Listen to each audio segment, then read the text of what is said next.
Final round in progress. World Cup Championship final, whatever they call it, tonight or later this afternoon, I guess. It's 3 o'clock. And we've got the Red Sox red hot as we sit a week out from Patriots training camp. So we'll touch on all that, maybe a little more, 617-779-0985. But we have to, Andy, start with this Boston Red Sox team. A miraculous win over the Tampa Bay Rays yesterday. They have now won, I keep forgetting the number, I can't keep track, 12 in a row, right? Yeah. 12 in a row. Franchise record is in sight of 15. Staying hot out of the All-Star break. I don't recall ever seeing anything like this. I'm going to put two qualifiers on that. One, I am not old enough to remember Morgan Magic. I'm going to say I don't remember anything like this. I'm going to get a million calls about Morgan Magic. I understand. In my lifetime, haven't seen anything like it. Some people point to last year's team doing it. Last year's team, first of all, was never as bad as this year's team was. They never bottomed out the way this team. I don't think they got more than like 3 or 4 games under 500, if that. They also sucked out of the All-Star break. Yep. And the Red Sox have a chance to sweep the first place Tampa Bay Rays. So last year was cool, but not like this. So, Andy, maybe you can speak more to the Morgan Magic of it. But I was young. The comp for me, the closest I can get to, and maybe this isn't perfect, although I think there is an element of similarity between these two teams, is the 21-22 Celtics. That team, they never got into last place, but they weren't good. Remember the first half of that year? We kept saying, like, how many worst loss of the season can you have? Right. They kept blowing games late, and they had these horrible fourth quarters, and they were losing to bad teams, and you got to right about the halfway point. It was like the end of January. They were 3 games under 500. They rip off 9 in a row just before the All-Star break. They had another 6-game winning streak shortly after the All-Star break. They went, I think, 33-10 in essentially the second half of the season, and then go on to make a run to the NBA Finals. That was a team that had just had a coaching change. It was the first year under Ime Udoka. There were questions about the identity, about the direction, about the young core. That's the closest comp I have. And that was miraculous. Nobody thought, if you said in January, that team is going to the finals. Ironically, what people were talking about at the time was, have the Jays run their course? Do we need to break up the Jays? The answer to that obviously ended up being no, and still to this day is no, despite them doing it. And that's kind of a unique parallel there that it lines up on this timeline. But the turnaround is just unbelievable. Unbelievable, because I don't want to lose sight, as good as they are now, of how bad they were. And that's not me wanting to be negative and just being like, oh, no, they still kind of sucked.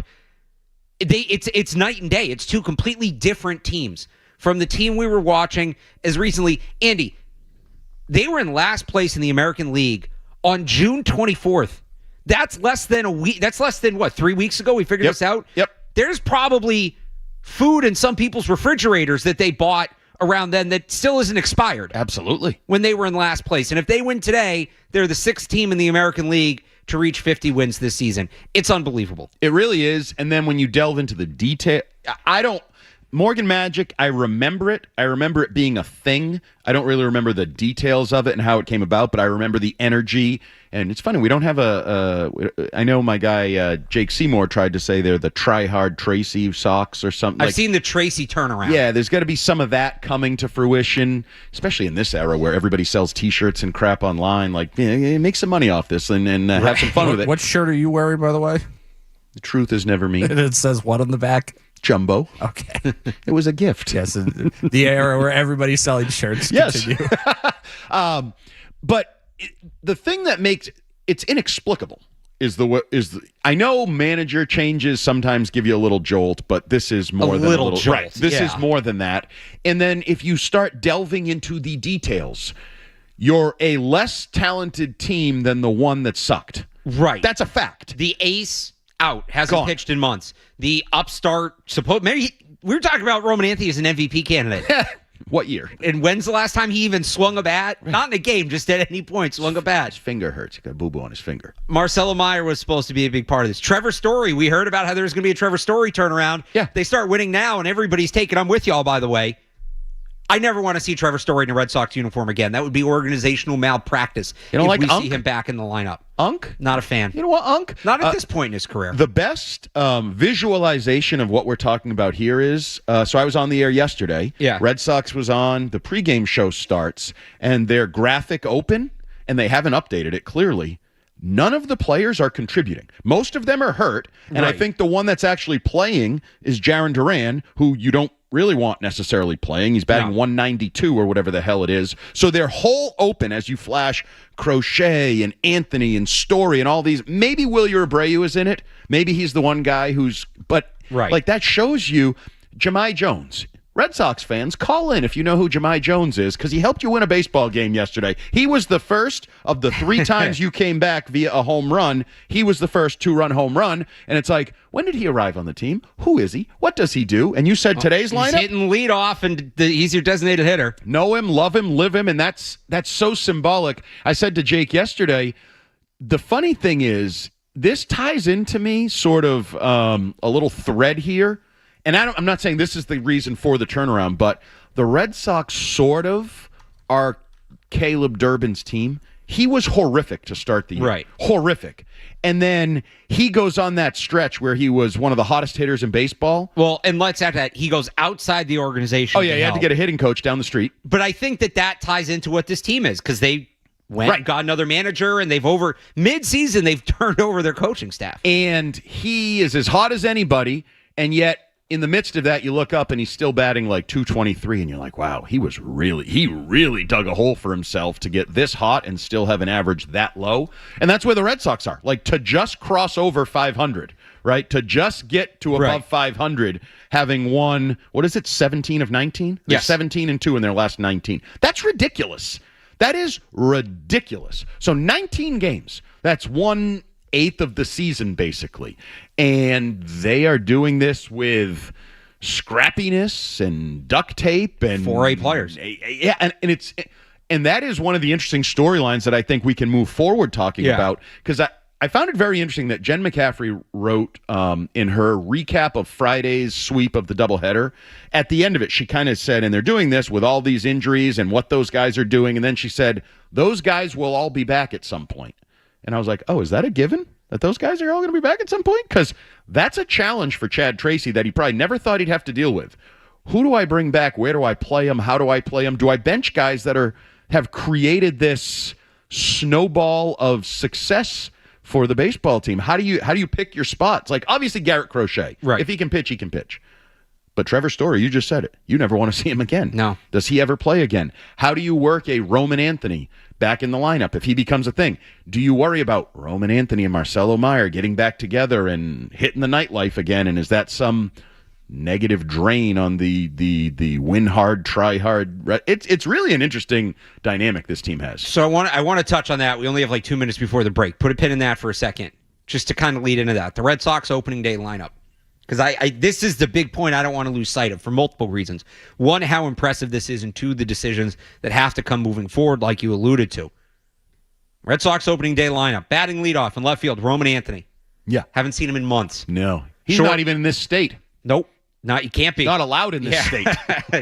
Batting second, and credit Anthony, he went 3 for 4 on opening day. They won this game before losing 5 in a row. So last time they were over 500 is when they were 1-0. Batting second, shortstop, Trevor Story. Where he been? No, I actually don't know. Like, he hasn't been rehabbing. No, he is. Oh, he is? Jen McCaffrey updated. I can get that for the I meant like he hasn't made a rehab start. No, right? not yet. But Yeah, he is working towards a return. He's working, but he hasn't played in No. a rehab game. Batting third, designated hitter, Jarren Duran. Went 2 for 5 that day, was hitting 400. Designated hitter who can't hit. Now about 2-something points lower than that. First base, Wilson Contreras, who I remember had a bad game that day. He had like a bad strikeout. I think he had a bad challenge. Ironically, one of your better players right now. Yep. Batting fifth, Caleb Durbin. Went 0 for 3 in that game. Gross. Wilyer was hitting sixth. At second base, you had Isaiah Falefa, who was replaced by Marcelo Meyer. Yeah. They're both Gone. Carlos Narvaez was catching. Ceddanne Rafaela in center field. Garrett Crochet, your starting pitcher. So half of that lineup not there. And to take it one step further, pulled up the 2026 Red Sox media guide cover. Half of these guys, I think, are not still here. I don't recognize some of them. They're drawn a little cartoony. It's Duran. The top is Duran, Chapman, Crochet, Trevor Story. 2 have missed most of the season. 1 has sucked. Chapman's still fine. I know he was a little shaky yesterday. A little shaky going into the break, but he's fine. He's been a little shaky in general, but whatever. They're winning. Yeah. And then on the bottom, you have Roman Anthony. I think that's Rafaela. That might be. Is that Bayo in the middle? I can't tell who that is. I don't think it's Bayo, but I don't have a better guess. No, I don't think it's Bayo. I don't even know who that is. It can't be good. Right. Contreras and Trevor Story. So it's half the media guide's not there. And they've had, I don't want to say they all stink. Obviously, Rafaela, all-star caliber season. And you probably weren't predicting that coming into the season, right? So you got an overachievement from him. You have, I would say, achievement/overachievement from Contreras and Abreu. Yeah. And then the rest of it is just not what you're looking for. Name this player who's contributing. Today's candidate, Jahmai Jones. So, of some of those guys that are coming back, though, what do they do with them? And it brings me back to a question, Andy. When this first started, and we were on a couple weeks ago, how much of this should we buy into? Because I when we were on together a couple weeks ago, I had asked you, I think it was right after they swept the Yankees. So it was just those 4 games. I asked you if you were buying in. You said no. We both pretty strongly said no. I want to update our answers to that question. And I think those guys coming back, like you alluded to, Story, Meyer, Anthony, Crochet, I think part of how you answer the question involves what you think of those guys. We'll do that next. Plus your calls, 617-779-0985. It's Alex Barth and Andy Hart on the Sports Hub. Boston's home for sports. 98.5 The Sports Hub. Welcome back to the YouTube audience now. I saw him click that button. You one chairs are all the same. Trying to get better every day. Just trying to get better every day. Last time I one chaired with you, Andy, was right after the Red Sox had swept the Yankees. So it was 4 in a row. They were still under 500. They were still uninspiring, I think. I don't want to say uninspiring after a sweep of the then first place Yankees, but any team can get hot for half a week.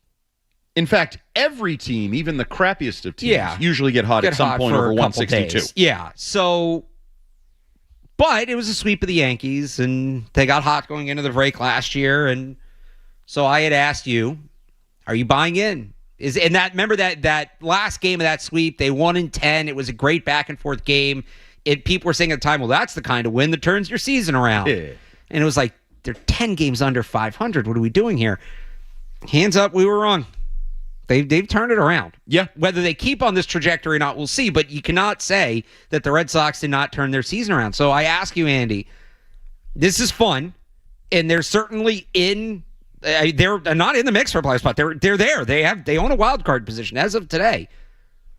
But are you buying in on this as being a real turnaround? And they're not a team that's going to win 17 of 19 for the rest of the season, but they've been the best team in the American League since basically the end of June.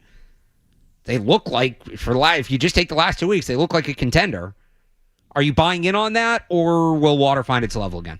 So can I start like a payment plan? You know, those are big now. Even your credit card, like you buy something for a couple $100 and it gives you you want to break this up into a payment plan? I think you can do that even for like a burrito now. Yeah, well, I'm kind of doing that. I am pay as I go buying into these Boston Red Sox. You're right. Early on, I was like, no, every team goes through this. I just did it. So 19 games. There's 17 into 19 games. Yeah. Over 162, that's basically 12% of your season. Yeah. That's not nothing. No. Right? Like more than 10% of your season is a significant, like we always like to do the comparisons to football. It's a 17. So that would be 2 games. And 2 games in the NFL is something. You win 2 in a row.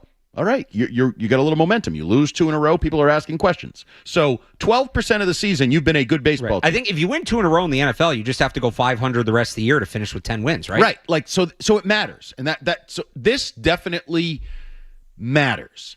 The problem is, and they've made themselves, just to piggyback on what we were talking about, they've made themselves entertaining. Because forget how bad they were. Yeah. They were unwatchable. You could not set yourself up to say, you know what I want to do tonight? I want to watch the Red Sox. They reached a point where that was not feasible. You know what? It's funny. They just became watchable before they started winning. I remember saying to Maz during that Colorado series, they're so bad they're watchable. Right. The way they were losing games. They became watchable, and then they became good. And then the opposite has happened. Like the last game, I think it was the last game before the break, they lost to the Mets. The scoreboard says they beat the Mets, but there was a ground ball to a, $40 million shortstop that the game should be over, and yet you end up coming away with a victory. So I would even argue yesterday. Some of the issues we saw in the first half, they had some bad errors in the field, some base running mistakes. Chapman was shaky at the end. That's all the stuff that was costing them at the beginning of the year, and they still found a way to win it. So I don't know how you look at that. Are they, good teams find a way to win, or the warts are still there and they're sort of kind of whistling past the graveyard of their warts? But then the other part is you're going to get talent. We just talked about it. You have talent coming down the pipeline, theoretically, that on paper is the actual team you started the season with. Yes. And, maybe Roman Anthony comes back, maybe not. He has a sprained finger. Like I still don't really understand how a sprained finger has turned into go to a different state, and who knows if we'll ever see you Remember, they again. told us at the time that he might not even need the IL. Yeah, does it stink to you? Like, do you even trust it? Is it more than a sprained finger? Is it not a sprained finger? Is he soft? Is he J.D. Drew and won't get out there until he's perfectly healthy? Admitted me not being a doctor and put that qualifier on it. That's important, Sure. right? Because even if I saw the X-rays, I wouldn't know what to do with them. But I put some of it on. I do wonder if he's kind of dogging the rehab a little bit. And then the Red Sox medical staff gets no benefit of the doubt for me. They have a history of overpromising and underdelivering in that regard. Yep. We've seen it a number of times just this year. Crochet also wasn't supposed to need to go on the IL. So I wonder if they misdiagnosed it or had him on a bad plan or something like that. I think it's probably a combination of those two. I also, and maybe this is because I and you kind of come from the football world, sprained finger? You can't play at all. You can't figure out a way. Well, remember, there's even been debate between him and the team over what it actually is. Right. Is it the finger? Is it the finger bone in the hand? If it's in the hand and it impacts your grip, sure, I understand. So are the Red Sox maybe not saying directly what the injury is because they're addicted to positive spin? Or they don't really believe him? The doctor says it's right. here, and he goes, well, actually, the pain is here. You can point to there, but this is where it hurts. Maybe kind of he's thing. feeling it somewhere that it's not really there. It's weird, though. We can all admit this is very weird. But the point is, you could have him. Garrett Crochet is working towards a slow route back. There's talent on the horizon that could allow you to springboard from scrappy team that we can't really figure out how you're winning, but you're winning to, if you get Crochet back and Sonny Gray, right there. Right there. That's just 2 out of 5 times you think I should win, correct? Yes. So if you get that back and then the rest, Suarez comes back, all of a sudden you can talk yourself into, yes, if they play like I thought they were going to play to start the year, after they played like I can't explain, then yes, this looks more sustainable by the day. The reason I'm a little hesitant is I guess maybe I don't trust some of those guys. Mm-hmm. And I do think with some of these guys they've had in the lineup, like the tweener 4A guys coming up, Jahmai Jones, obviously quick example from yesterday, but Chang at shortstop, who they got in the minor leagues, some of the guys they've rotated through the middle infield, things like that, Andrew Montesario, even Caleb Durbin to an extent. Water's going to find its level with those guys. And then what happens? I don't think they'll go back to being as bad as they were at the beginning of the year, especially like Durbin and Montesario. But they're not going to be this all year. And last year, for instance, right, that happened in the series against the Yankees. That happened in the playoffs. And it was unfortunate. Yep. They were rolling, or even I think they kind of backed in the last few days of the regular season. And if that starts to happen, Roman Anthony wasn't playing great before he got hurt. No. And you have a guy that hasn't played a baseball game in 3 months. And what's he going to look like? How much you trust Marcelo Meyer coming back if the shortstop situation kind of deteriorates? Now, I don't want Trevor Story being any part of it, but you could throw him in there too. Garrett Crochet admittedly was not pitching well. So my question is just, what happens when some of these guys that are up from Worcester that are playing their asses off and deserve a ton of credit and have something to prove, like Anthony Siegler's another one, former first-round pick, kind of got bounced around, now is getting his chance. all the credit in the world to those guys. And maybe one or two of them, this is what they are, and they're finally getting a chance and they're playing, and okay, they are like a legit big league player, but there's a number of guys on this roster punching above their weight class right now. And I just don't think you're going to get that for another 3 months, 4 months, whatever you would need it to be. And so what happens when that starts to come back down to earth? What is this going to look like? And Chad Tracy's going to have some tough decisions to make. He's absolutely going to have some tough decisions. And some of them may make themselves. If the 4A guys start to fade, that opens the door for a Story. Right. Or a Meyer or somebody like that. And you know what? The deadline could also, you could just say, like, just get us to the deadline and we're going to go get a Shane Langoliers and kind of patch this. So the other aspect of it, I think you kind of just like said, water finds its level with those guys. They were a terrible home baseball team in the first half of the season. They still are tied for the fewest wins at home in all of baseball this year. They won their 20th yesterday. They're tied with the A's, who I don't even count because they don't really have a home. Right. And I think the next closest team is like 3 wins ahead of them. So they should be better than that at Fenway Park. Right. Even if they're not built for Fenway, because that's a separate side conversation. But they just, in all of sports, home. So what if that water finds its level and they just start winning games at Fenway Park? They're not as good as 17-2 or 13 and whatever. But if they just become not a 10, I think they were 17-27 at the All-Star break. Yes. So if you're not, just be a 500 baseball team at Fenway Park. That might get you to the postseason, right? With you've dug yourself out of the hole and then play 500 baseball at home, you're probably not going to be as good as you were on the road. That also could find its level. But this is one of the more, I don't know how good they are. It's one of the more interesting baseball teams and seasons we've seen probably in our lifetime. Oh, yeah. No, it absolutely is. And then there's the element of what happens at the deadline. Well, that's because the whole there's that side of it too, which you mentioned Breslow there. Craig Breslow is not fully off the hook yet for the way this season went. No, his baseball team sucked. The one he built, and they were saying 94 wins and we're competing for a World Series and all that. That baseball team sucked. So that is an important distinction. I want to get further into that on the other side, plus your calls, 617-779-0985. Alex Barth and Andy Hart on the Sports Hub. Boston's home for sports. 98.5 The Sports Hub. Because we had to hear when this team was in last place, how many times did Craig Breslow come out in some press conference and say, well, there's still 6 weeks till the deadline. We don't know what we are. We still have options. We got to figure it out. Oh, there's 5 weeks left. There's a lot of baseball left to play, and on and on and on. And it was aggravating. It's like, no, dude, it's a last place team. You failed. Like, you got to sell. The parts aren't here. Hands up, we were wrong. Now, whether he saw this coming or fell ass backwards into it, we can debate. Yep. I certainly think it's more the latter than the former, especially given a number of players who are contributing to this. We're not a part of his vision for this team initially. Many of the players who were have not been a part of it. But all right, fine. Credit where credit's due. You said to be patient. You said there'd be a turnaround. You said they'd get back in the mix. They're back in the mix. To then turn around and say, well, no, it's not time for us to buy. It's not right. And they're going to do the thing with Garrett Crochet and Roman Anthony or the real trade deadline acquisitions. Don't do it. That's going to drive me nuts. No.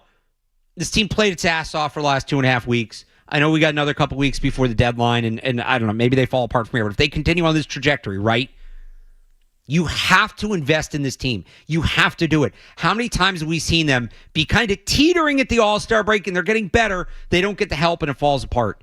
Give them the investment that they've earned. They don't have to go big. I don't need James Wood. I don't need Bobby Witt Jr. But go get a right-handed bat.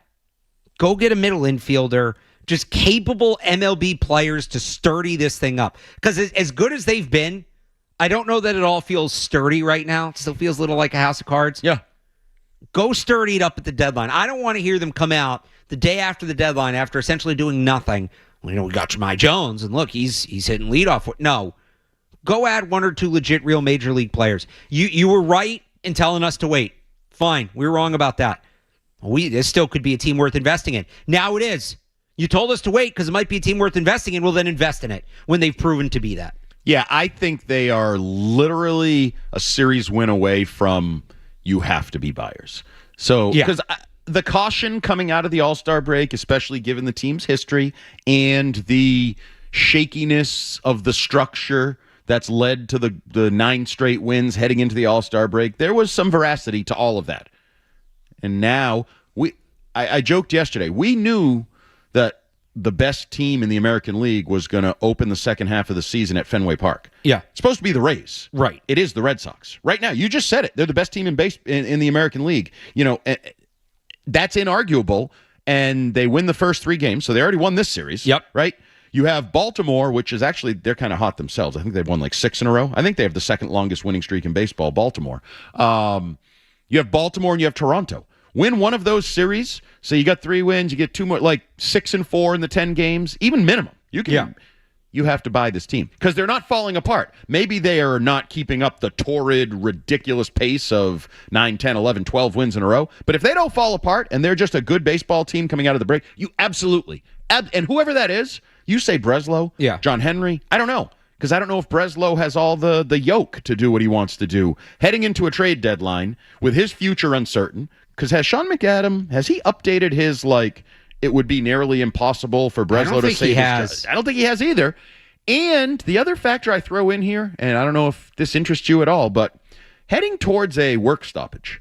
So you're not sure Breslow's the guy, and you're going to let him make moves that could have longer-term ramifications heading into a work stoppage, which could alter the entire landscape of how Major League Baseball's finances are built. There's a lot of balls in the air, but the only thing that is a fact is they keep winning. Yeah, and I just think you don't need to make that big splash. You just need to steady it. I'd take a splash. I would take the splash, but I'm not going to You brought up Mason Miller. I'm not going to rip them if they don't. We can get to that. I do want to get to some of these calls. 617-779-0985. George and Malden on the Red Sox. George, what's up? Hi. I think the whole coaching staff and Chad Tracy should be given a 1-year contract to manage this team next year because they deserve it. And I don't want them to mix up this. This lineup is gelling. You can't put those other guys in because they'll be in like spring training and they won't hit. They won't do nothing. So you can't fool around when the team is gelling like this, and you cannot put these people on the bench. Thanks for the call, George. I want to go to the first part of that. Should the Red Sox remove the interim tag from Chad Tracy? I would say probably.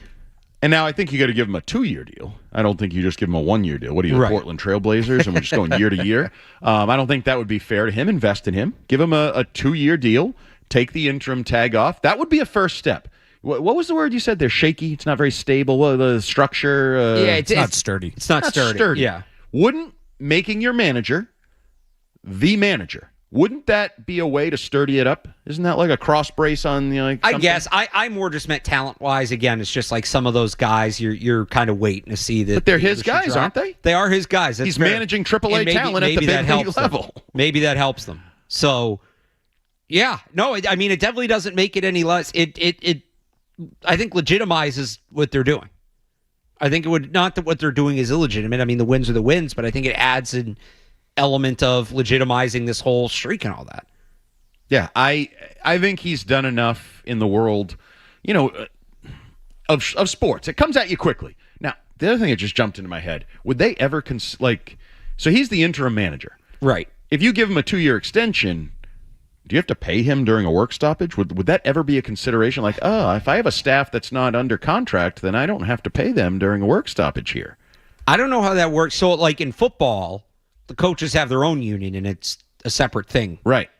I don't know how baseball. Yeah, I don't either, and I hope that's not a consideration. But if you want to validate what they're doing before you even trade for anybody, right. I think that's a PR move. It's like my whole theory with Christian Gonzalez.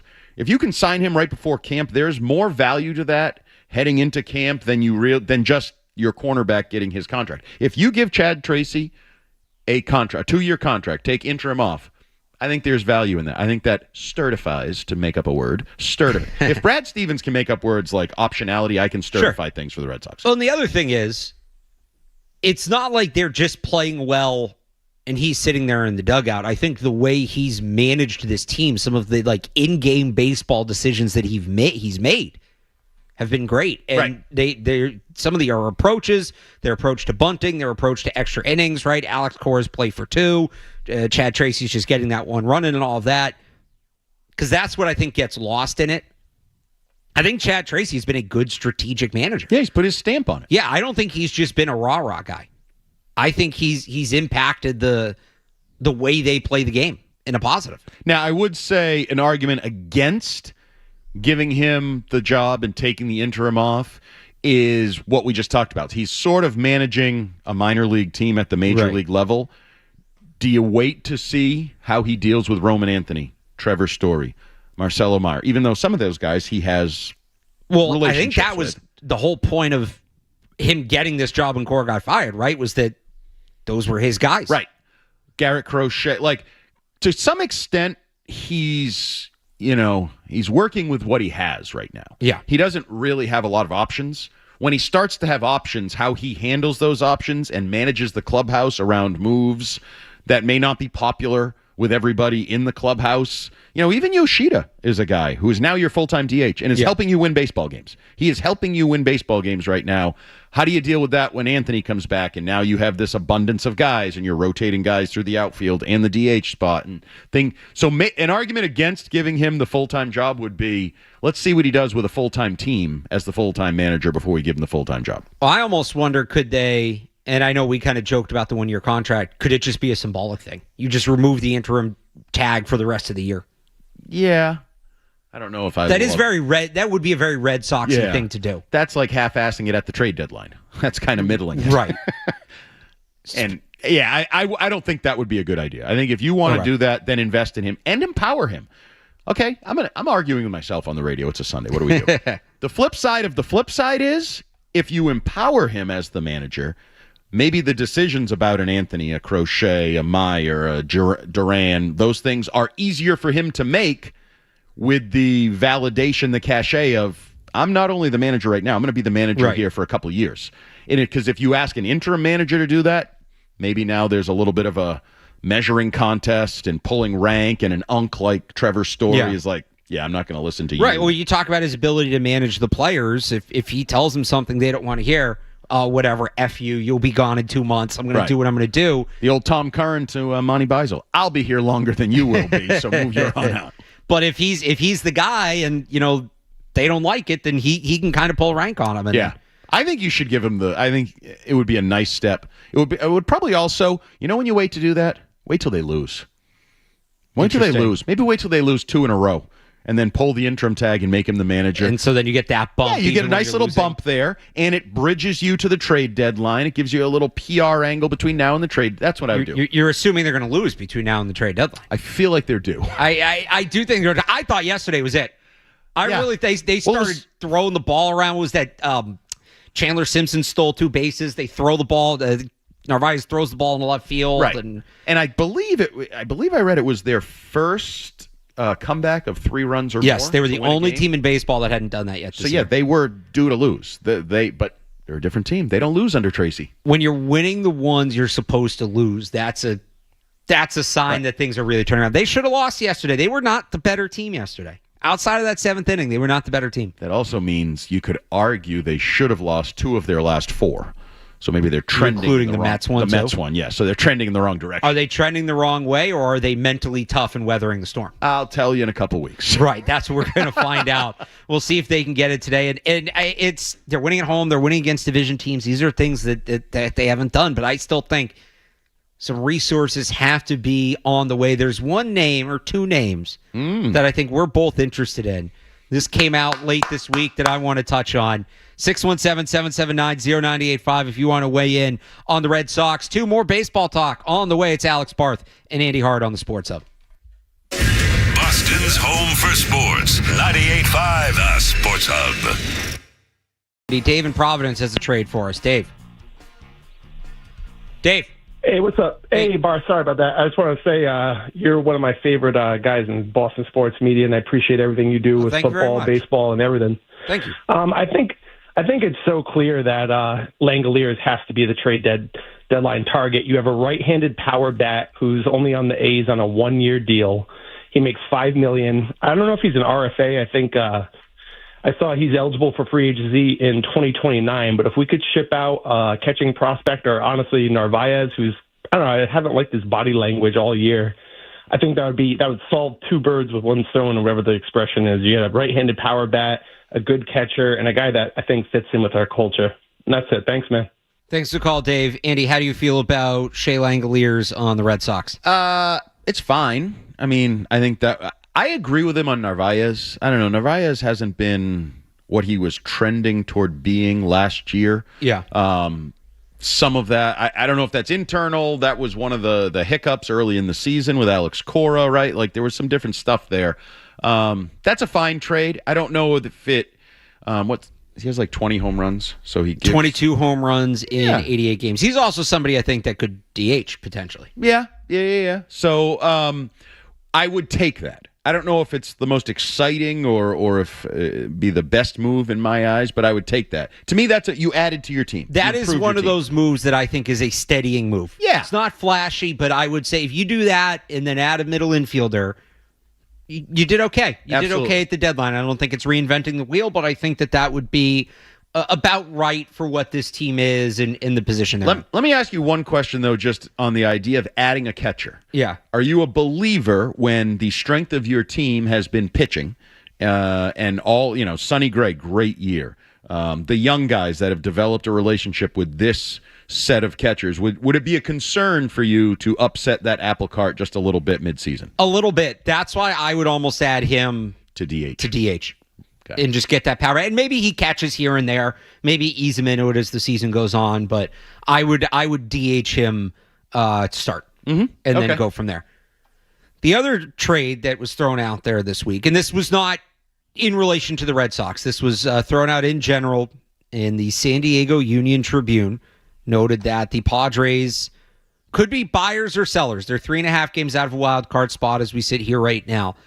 And that they have a heck of a bullpen and that they could move one of those arms in the bullpen. That includes Mason Miller. Who was the closer for Team USA in the World Baseball Classic. Guy throws like 103 with nasty movement. He's unbelievable. And this is from the San Diego Union Tribune. One question being kicked around at Petco Park is whether moving Miller as part of a package that includes Xander Bogaerts is a proposition too beneficial to pass up. It is practically a foregone conclusion that the Padres will eventually find a way to get out from under a portion of the $25 million they owe the underperforming 33-year-old shortstop each of the next 7 seasons.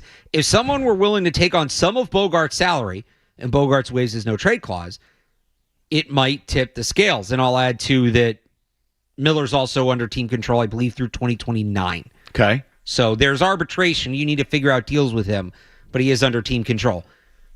Should the Red Sox take on, and they mentioned it there a couple times, you're not taking on the full $25 million from Bogaerts. Did you say 7 years? Yeah. That's one of the worst contracts in baseball. It's not a great contract, but you're not taking on the whole thing. I don't know. Now, I don't know. Are the Padres going to eat 5%? Are they going to eat 50%? I don't know. Yes, I would do it. I would absolutely do it. Because if there's a place that he can suck but still be valuable, it's Fenway Park. Absolutely.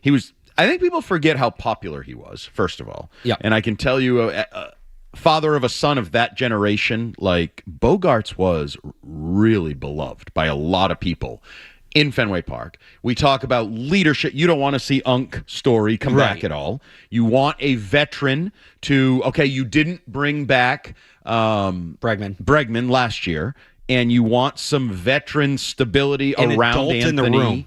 Around Meyer. I think you can talk yourself into that makes a lot of sense just of itself. Would he fit here? And then you say, this is part of a deal where I bring in maybe the most electric reliever in baseball. Right. Because obviously Chapman is not a long-term option. Before this winning streak, as Passan said, he was out of town. He was going to be part of their sell-off for this season. I love Mason Miller. I think that would be... And then just look at it in the short term. So is Chapman now setting up Mason Miller? Is that what you're doing here? If you think you're a playoff team, right? You want me to get all hot and bothered about the playoffs? So now I'm a playoff team. Garrett Crochet comes back. Right. So I lead a series with Crochet and Gray. Yep. And those two guys, when they give the ball away in the 7th or 8th inning, it's to Chapman and Mason Miller. And you still have Garrett Whitlock in there as well? Yes. Perfect. 7, 8, 9. Whitlock, Chapman, Miller taking Lights out. over for Gray and Crochet. Okay. Forget who's You're a starting. World Series contender. Whitlock, Chapman, Miller is one of the best bullpens we've seen in baseball in a long time. Ever. That's unbelievable. I heard you talking about Mason Miller the other day. Maybe I'm biased in this too. Give me the guy that throws 103 every day of the week. Every day. He doesn't necessarily need to know where it's going. It's obviously better when he knows where it's going. Right. But, like, if I'm playing MLB The Show, the back end of my bullpen always ends up being Aroldis Chapman and Mason Miller. And to your point, you now have potentially a closer for the long term in Mason Miller as well. As much as we were raving about the Bogart fits to start this, I'm not doing this because, oh boy, you get Xander Bogaerts back. Like, that's more a cherry on top. Right. But, and I know people say, well, they need bats. They don't need a reliever. There is something to be said for the theory, just in team building in all sports. If you're worried about finding a way to be balanced, you'd better be absolutely dominant in the one thing that you're good at. And maybe there's something to be said for, all right, their lineup's going to run hot and cold. So just get the best effing pitching staff you can put together and lean on that. And like I said, Whitlock, Chapman, Miller, where you have Sonny Gray, Garrett Crochet, maybe Jake Bennett at the top of that thing. That's pretty good.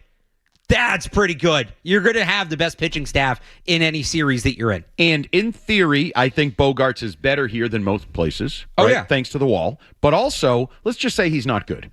Like, he's just a leader. Right. If he makes Anthony and Meyer better, there's value in that. There's value in that. And I don't think he would suck here. I don't think he would either. I think he can still play the field at a solid level, whether it's short or second, and they need both. And is he going to hit 280? Like, he's hitting 220 now in San Diego. Is he going to hit 280, 290 like he used to? No, probably not. Can he get to like 245, 250, just kind of knocking balls off the wall? And by the way, a right-handed bat, which you need? Right. Yeah. And you handcuff him to potentially Marcelo Meyer, who was supposed to be your franchise savior not that long ago. Right. Franchise savior. If you can handcuff him to him up the middle for the next X number of years, there's value in that. Or you mentioned the fact that it is a 7-year contract, which is the one unfortunate thing about this. If you have to ship Meyer out of town, you make sure Franklin Arias has a better role model to look up to than Meyer did. Sure. So I think it is easy to talk yourself in this. Let me ask you this. If their deal at the deadline, and I don't know who, you have to give up a player. Now, the value in this is you're taking the contract back. So this isn't giving up a top prospect or one of their young pitchers. Can I dream here for a second, Andy? Let's dream on. Can I dream? There is a player on the Red Sox we know that the Padres historically have been very fond of. Now, probably not as fond of as they used to be because he's had a rough year. If you can trade Jarren Duran for Bogarts and Mason Miller, get the Padres take on part of that contract, and then you add Shea Langeliers. You trade a prospect for Shea Langeliers. You just jolted. Well, yeah, now we're like... I mean... You're right, we're dreaming, but if that's it, if that's your deadline... That is a tremendous deadline. Excellent. This will be a baseball town. If you do that, I know the Patriots are starting, and there'll be joint practices with the Eagles and the Colts in early August. We'll be rushing out of joint practices to get to the TV to watch the Sox game. Yes, absolutely. There will be a buzz around baseball in Boston at a time when Mike Vrabel, Drake May, and the defending AFC champions are taking the practice field. Let me give you one more. We want to get really nuts. And there's more? This is independent of it. Call now. If this kind of trade is on the table around the league, and I'm going to guess the Padres don't put this out there unless they believe there's a way they can do it. We're going to trade Mason Miller to get Bogart's salary off the table. Before a work stoppage that could change the finances of baseball. Correct. I think that's a factor in here. I actually want to get to that in a second after the break because I heard you talking about this yesterday, and the Red Sox might be at an advantage here. But if this is the kind of trade, okay, we're going to trade aging shortstops on bad contracts and give up a piece to get that out of town. Let's say the Red Sox do the Bogarts-Miller thing, right? Could you then take one of your young pitchers and attach him to Trevor Story and ship Trevor Story's ass out of here? And now the finances almost even out. Yeah. I mean, anything's possible. Is Trevor Story that much less tradable than Xander Bogaerts? His contract is shorter, and he had 280, 290 last year? Oh, he was great after whatever it was, May. Right. So now he's hurt. Bogarts isn't hurt, but separate of this, even if the Red Sox don't do this, If this is something that's on the table for the Padres, the Red Sox should absolutely be looking into doing this with Trevor Story. Absolutely. And they should be looking into this in the landscape of the changing like this feels like NBA talk, right? This is NBA kind of contract talk and swap, sending draft picks. It's what the audio came out from Shams. The Sixers thought to unload Paul George, they were just going to have to ship draft picks somewhere to unload the contract. Right. This is that type of NBA world that maybe is creeping into baseball, especially at this point in time, if you're ready to take advantage of that. And I don't know if Craig Breslow is. He's not. We're back to him again. But if he is, I have an idea where the Red Sox could potentially be in a very advantageous position. Okay. And I'll explain what that is after these headlines. 90 seconds, no commercials. We're right back. From the Telefair Tiger Studios, this is Boston's home for sports. Touchdown! The flagship station of the 98.5. And Andy, you were talking about before the break, looming over this trade deadline. Now, I hate doing this stuff. I hate doing the salary cap talk and the contract structure talk. It's the X's and O's for me. That's why I like talking about sports. But this is obviously a big part of it, and it becomes bigger the more complex these CBAs get, the more complex these contracts get. And baseball is steaming towards a more complex CBA, salary cap, salary floor, all of that, if there even is a season next year. And the Red Sox, I believe, could be in an advantageous position. And here's why. And maybe this doesn't apply to the deadline. This is more of a general thought. But if teams are thinking ahead, you mentioned teams might think ahead with some trades like this. Why do the Padres want to unload Xander Bogaerts so bad? Because they don't want to end up with that contract in a capped league. And maybe, you know what, would they be taking advantage of the Red Sox a little bit if they made that trade? Sure. Because now the Red Sox are saddled with this contract in a cap league instead of them. I also think there's something for, if you're a big market team, going all in before the cap hits and taking advantage of this. Well, you can still take advantage of this. Yep. So I think that's what the Red Sox are doing. But if other teams are willing to look ahead, let's put the salary cap aside for a second. Let's go to what I think is actually better for the game in this new CBA if this passes, and that's the floor. I think that the salary cap is needed to an extent. I think the floor is a must. I think the floor is a non-negotiable. You can't have these teams like the Pirates, like the Marlins that just refuse to spend on baseball. From what some of the floors that have been reported, potential floors, there's teams that are like $50, $60 million from that. Right. There's teams that are going to have big additions. So you're talking about needing to add. You can't do that by, kind of, all right, we're going to add a player here, a player there. You need to really hammer and get a big contract on the books. And so how do you do that? You go and look for a Xander Bogaerts. You go and look for a Trevor Story. You go and look for these guys that are on the back ends of big contracts because, all right, well, maybe he's not a great player, but we don't want to give up the assets to trade for a player that's making $30 million a year. That's like worth that. So we'll just get this guy so we get to the floor and then we'll go from there. Or what if there's a guy that's younger, that's making good money that you don't have to give up the assets for? I wonder if Christian Campbell or Brian Bayo, do you see where I'm going with this? I do. Is like a sneaky tradable contract for the Red Sox. And maybe this doesn't come to fruition until the CBA is signed and set. Right. Maybe this doesn't apply to this deadline. But again, if you're trying to get ahead of it, if you have to give, what is Campbell making again per year? $8 million, I think. So that's not as much, 64. but that's not nothing. Right? If you have to take on, it actually it ramps up. It turns into like $15 million a year by the end of the contract. If you have to take on an unsavory contract to get to the floor, would you rather have the 5-year-old that's 1 foot out the door, or the guy that is 24 and okay, maybe he's a total bust, but maybe not, and maybe you can fix him, and maybe he needs a change of scenery? I wonder if those now maybe some Red Sox fans are saying don't sell low on these guys, but I wonder if there's a chance that those are sneaky tradable contracts for teams that need to get to a salary floor. And you're not getting, the world for them, but they're not as immovable as some people think. Yeah, I don't hate the idea. And absolutely, if I'm a team like the A's or whoever trying to get up to a new salary floor, do I want the old, hanging on just totally as a money piece and stinks? Or a guy that's a money piece, and also, by the way, at one point in time was a legitimate major league prospect, a legitimate, rookie of the month in his first year in the big leagues. That's right. Absolutely. That's a scratch ticket, right? That's a business upgrade for you, with also the potential that it's an actual baseball upgrade, whereas the other is just totally an accounting move. Right. Yeah, I bring in a guy that's an expiring contract, again, to steal a term from the NBA. But I think these are considerations that are at least have to be broached right now by these teams, heading into the work stoppage and then heading into whatever the post-stoppage landscape looks like. Like, the smart teams are going to start planning ahead. Remember, that was the whole thing. The Bruins were one of those back when the NHL was going through this. They're planning for life of a cap, so they should be ahead of life in a cap. And I think that's what the Padres are doing. I think the Padres are preparing for a salary cap and are looking at that 7-year contract and like, oh my God. Not to mention, that's not their only big contract. Right.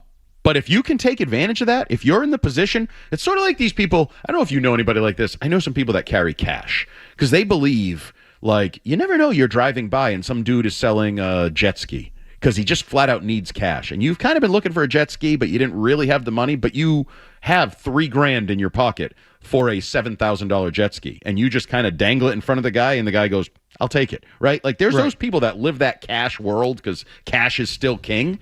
If you can do that and be like, oh, I can dangle this in front of you, Padres. Now, again, we might be playing radio. We might be playing, like, sure. We're certainly playing radio. This could be absolute nonsense, but I just had the thought, like, there's going to be probably 5 or 6 NBA teams that need to, whenever this thing passes, however it passes, that need to just inhale salary. Yeah. However they can get it. They are going, because you can only have so many players. And some of this, too, is the salary cap going to be about the 26-man roster or the 40-man roster? Right. Because that's an important distinction. But you can only add so many players. So at a certain point, you're going to need players that are making more than the minimum to get to that floor. Right. And again, if it's Christian Campbell at $8 million a year or some old broken guy at $10 million a year, do you want the young guy to kind of, maybe there is actually something here and we're not just adding this salary to add it, or maybe you don't get the full bang for your buck for that contract, but it's not something that is just weighing you down either? Are they prepared for this? Red Craig Sox? Breslow. No, mostly Breslow, I guess. No. Like I would have zero confidence in Chaim Bloom doing this, based on the way that he seemed, paralysis by analysis, unable to close on deals and finish deals. I will say Breslow seems like he is more able to close deals. But is he the man, like Brad Stevens? Similar question, I guess, right, with the Celtics as we did a post-Jaylen Brown trade. Is he the man to lead the NBA in ways as the first team to kind of go through it, through the second apron and having to, manage all these various aspects of that CBA? Do you trust Craig Breslow?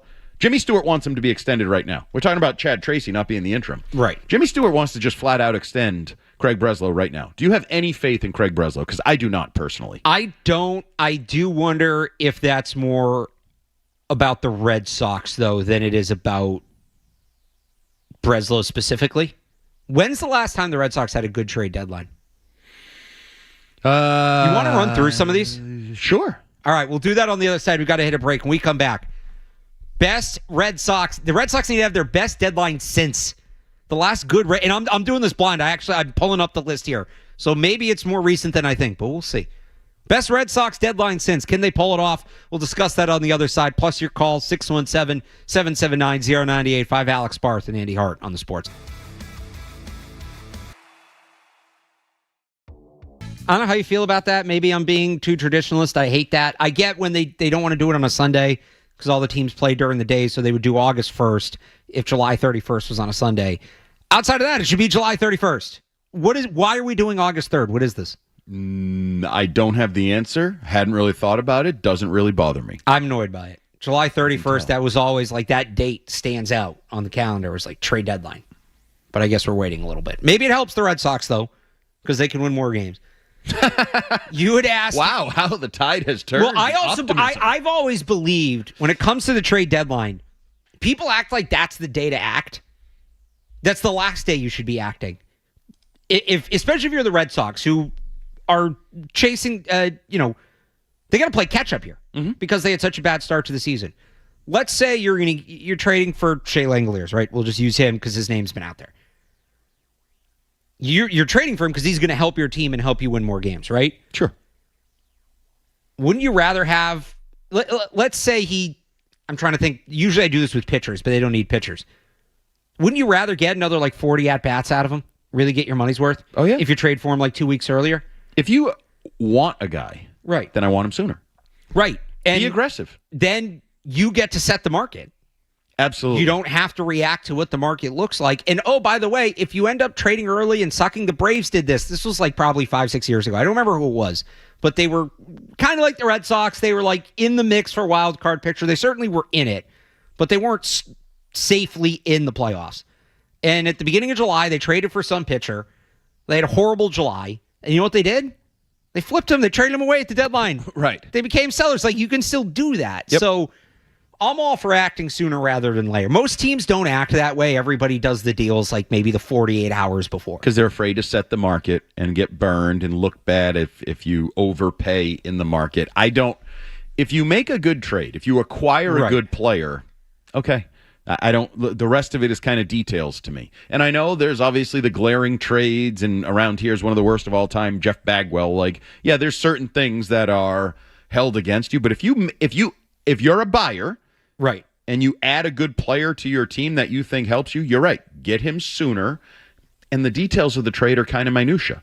Now, if he's a bad player, if you blow the trade and he's not a good player for you, okay, now But then it doesn't matter if you traded for him on July 1st or August 1st. And it doesn't really matter if you didn't give up a ton because he didn't help your lineup. He made you worse. So go get a player you believe in that helps your lineup and do it as soon as possible. Do you think Craig Breslow will operate that way? I have no trust in Craig Breslow. So you mentioned that. I'm with you. But I do wonder if some of that is the Red Sox history. You want to go through the last few deadlines from the Red Sox? And you tell me the last time they had a good deadline. The last year, no. they traded. They got Steven Matz and Dustin May from the Dodgers for James Tibbs. Dustin May was terrible. Steve Matz was not great. James Tibbs is now the best hitter in minor league baseball. Yes. No. They also didn't trade Jarren Duran. The reported Joe Ryan trade fell through. Yep. They moved on from a couple of other prospects as well. Blaze Jordan, Zach Hart. Not a good deadline. I think we agree. 2024, the Red Sox, and this was the year they were in the mix in this one. They added James Paxton, Danny Jansen, Quinn Priester, Lucas Sims, and Luis Garcia. They gave up some prospects, some of the bigger names there. Matthew Lugo was one of their higher-ranked prospects. Nico Cavadas. I think Moises Bolivar was a relatively high-ranked prospect. Good deadline? No. Not as at all. bad as the one before. Danny Jansen gave him a little bit of a pop. Now, had they held on to Quinn Priester, could have been a great deadline. Yeah, that would absolutely affect it. But, yeah, I remember the Danny Jansen thing. He was the catcher for the Blue Jays, right? Yeah. Yeah. I remember they're they need a right-handed bat with pop or something. And I was like, that's the answer? I don't know. I dream bigger. Felt like a half measure. Yes. I don't think any of those moves are bad individually. It's just a very lackluster group of players. Lackluster, great word. Yeah. 2023, they made one move late. They got Luis Urias from the Brewers. He was a utility player. It was a nothing deadline. They were kind of a nothing team that year. Yep. 2022. So this one was interesting. They traded away Jake Diekman for Reese McGuire. Okay. Traded away from their bullpen, added a catcher. They traded a player to be named later for Tommy Pham. Yep. Added to the outfield. And they traded Christian Vasquez. And remember, this was controversial at the time. Yep. For Emmanuel Valdez and a prospect named Wilyer Abreu. They also finally gave up on Jay Groom and sent him to the Padres for Eric Hosmer, another trade where the Padres were trying to dump cash. Yep. But they got Eric Hosmer. Felt like a bad deadline at the time. I do think some of that ended up working out for them. Yeah, the But in the Wilyer long Abreu term. thing carries that deadline. I mean, look at the last 2 days. He's got 4 home runs. It carries that deadline, but that was a team kind of like this one that had gotten hot, that was in the mix, and it felt like they sold more than they bought. They straddled it. It felt like they tried to do both, and I think the team got worse. That team got worse, but I guess you could argue the organization got better, maybe long term because of the Willie Abreu Should addition. that have been the focus at the time? No, probably not. If they have this deadline this year, and maybe they get somebody, and 5 years from now, the guy's a stud. I'll rip it now, and then in 5 years, I might say, wow, do we need to revisit the trade deadline 2026 kind of conversation? But no, for the here and for the now, that kind of trade deadline would be infuriating. All right, I think I found the last good one. 2021. They traded Alex Schreff, who was a minor leaguer, for Hansel Robles, who ended up, remember, he got super hot down the stretch for them as a reliever. Yep. And then he completely imploded the next year. They traded Michael Chavis for Austin Davis, and they sent Aldo Ramirez to the Washington Nationals for Kyle Schwarber. Absolutely. An injured Kyle Schwarber. That's right. Aldo Ramirez, by the way, has never played above A ball. So that's a very good. That's what I'm looking for. That's like, to me, those are the deadlines. They're a little sexier. You like power hitter. Bring me a power hitter. Power reliever. Yep. Sexy. Things like that. Yep. Now, I don't know if they're going to be swimming in that type of pool in a couple weeks, but that's a good trade deadline. That's for the here and the now. Now, I know there was the whole first base thing at the time, right, and all of that, sub layers to all and that. Not re-signing him. Yeah, well, that was infuriating watching him at the home run derby, and not just the home runs at the home run derby, just like the aura that he's personality, yes, the character. Because you get the camera was in his face at all times. That made that more infuriating. Remembering that, and it was 4 years, $80 million, I believe, is what he left for. Yeah, it was like a nothing contract, undoable in baseball. A nothing contract, infuriating. So maybe 2021 is the last good one. I went back to 2019, so just for some fun. 2020, this was a sell year. They traded Heath Hembry and Brandon Workman to the Phillies for Nick Pivetta and Connor Siebold. They traded Mitch Moreland to the Padres for some prospects that never got up here. They traded Josh Osich, I don't even remember him, for a player to be named later, and Kevin Pillar for a player to be named later. That was a pure sell. Yep. And Don't then do that. In 2019, when they were supposed to be decent, they only made one move. They traded 2 minor leaguers to the Orioles for Andrew Kashner. Mm-hmm. I could see it being that kind of deadline. They make one small move and that's it. And I'm not saying that would be right. I don't love that because that's gonna pair up with. But here, look, we Crochet, sold. Right, but and then also, it's that. Yeah. Here, look, we bought, and then. And who's adding a better pitcher than Garrett Crochet? Who's right. adding a better top of the lineup bat than Roman Anthony? Who's adding more depth to their middle infield than Trevor Story and Marcelo Meyer? Right, like I don't want to hear that crap. That all can happen. That all can be part of the reality of the final stretch of the season, but that will not make me happy. That will not feed my desire for this team to buy. Now, some of it is us creating. We're throwing names like Mason Miller and Xander Bogaerts out there and shooting high. They should be shooting high. They should be. Meanwhile, to the point of, well, they're going to bank some of these players as trade deadline acquisitions when they get back. We're getting some updates out of Fenway. I think Chad Tracy is speaking right now and some other reporting.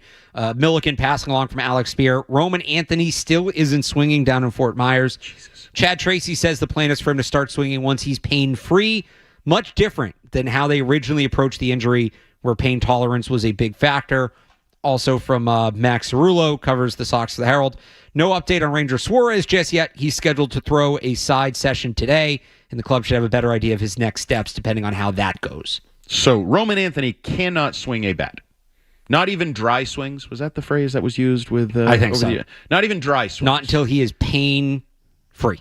I don't understand what's going on there. And I don't see. So we're at July 20th, let's just say, and he cannot pick up a baseball bat. This feels like they're setting it up to shut him down. Yeah, absolutely.